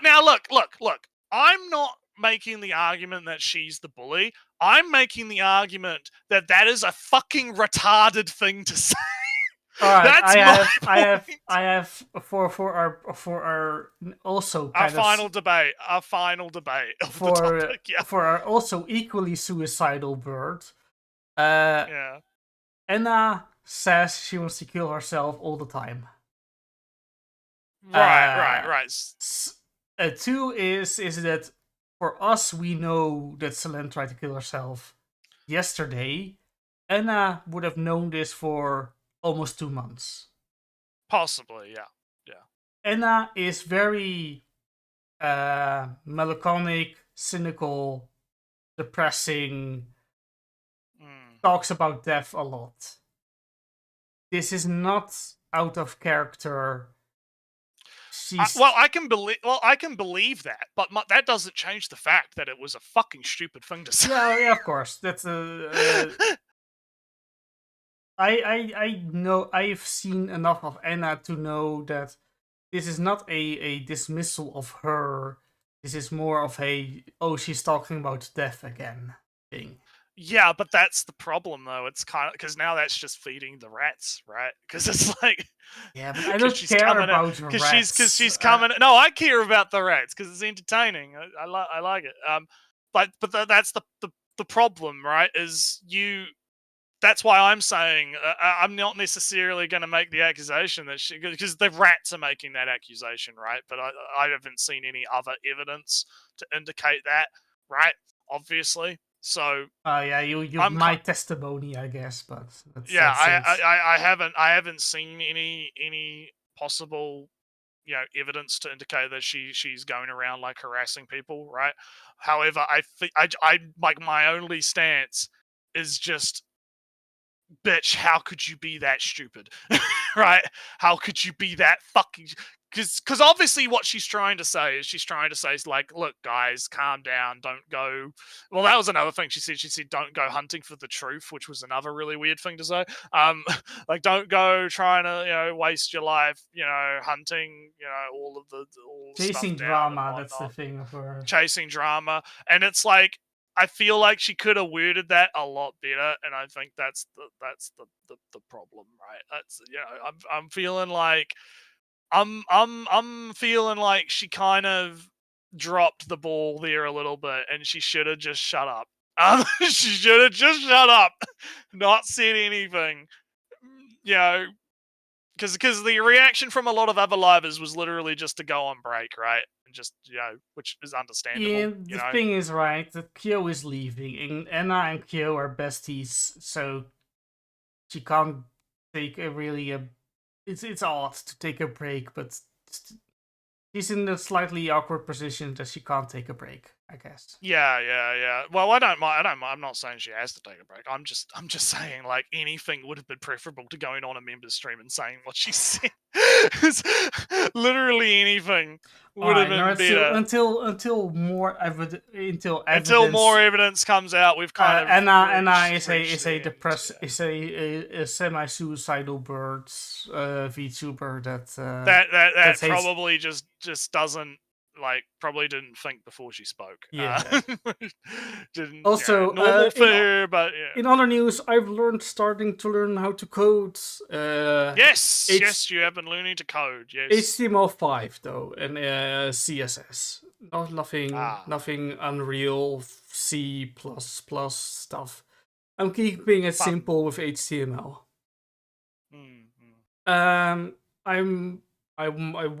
My plan was to start today, yesterday, time zones, with the real book, with the real coding, but didn't get to it. I'll start tomorrow. And other stuff, Nintendo Direct, I kind of expected one this week, but Nintendo can do a Direct whenever it wants, so yeah, Sony... They kind of just don't give a shit. Yeah. Well, for the past 5 years, there was one in the first week of February. But this year, there was Sony captured this week real hard.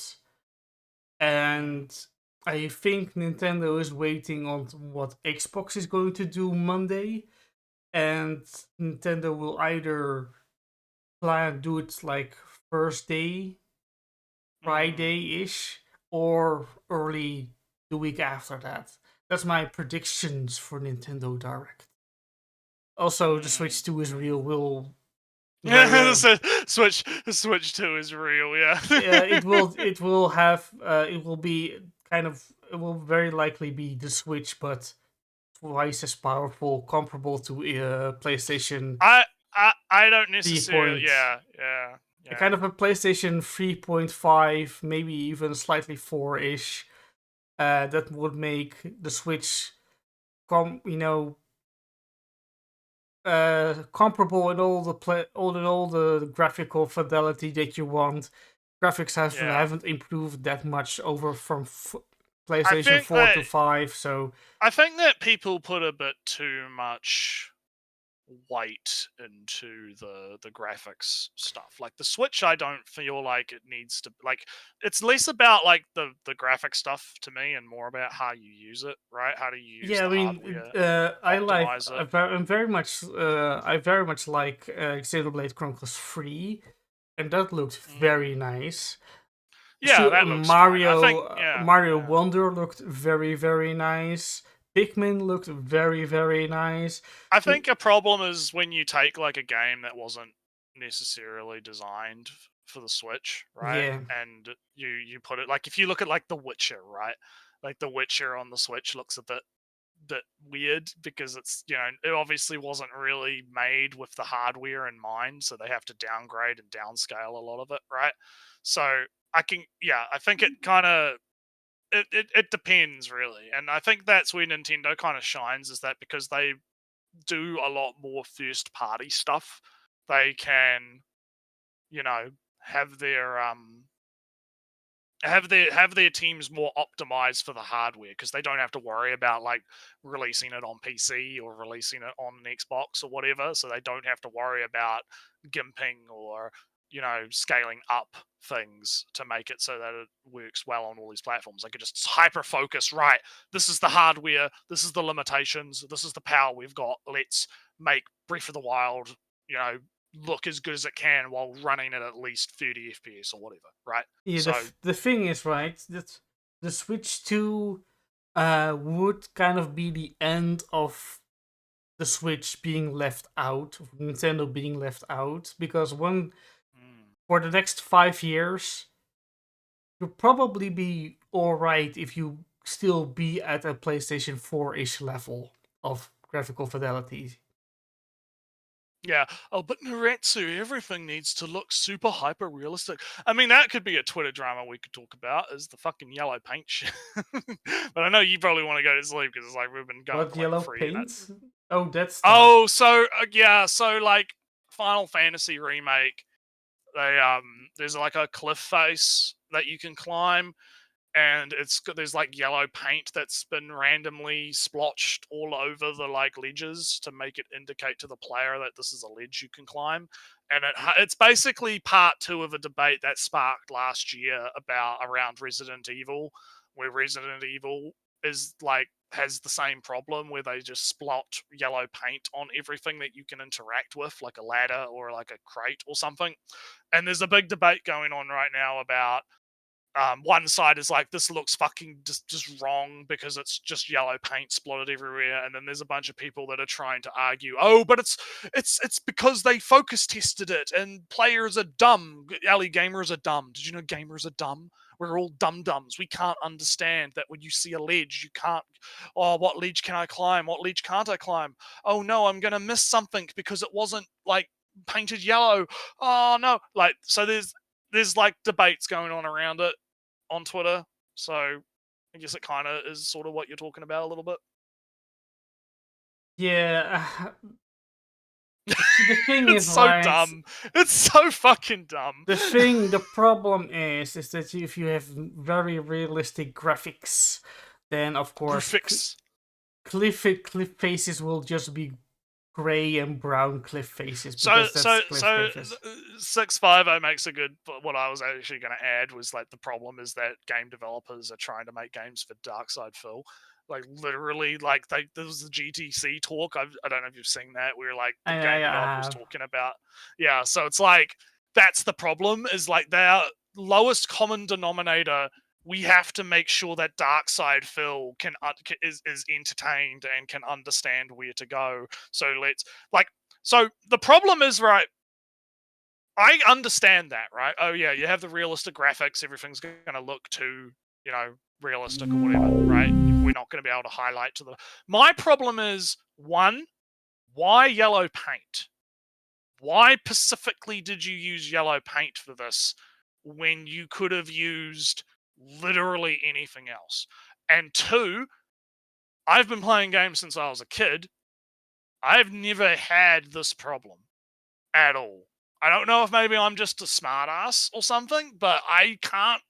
I tried to think about it, right? Like, because obviously the drama's happening, and I, like, stopped for a minute, and I was like, can I remember a point in a video game where I was legitimately soft blocked because I couldn't figure out where I was meant to go, and I needed, like, some visual cue or something, right? And the thing is, right, I honestly couldn't think of anything, right?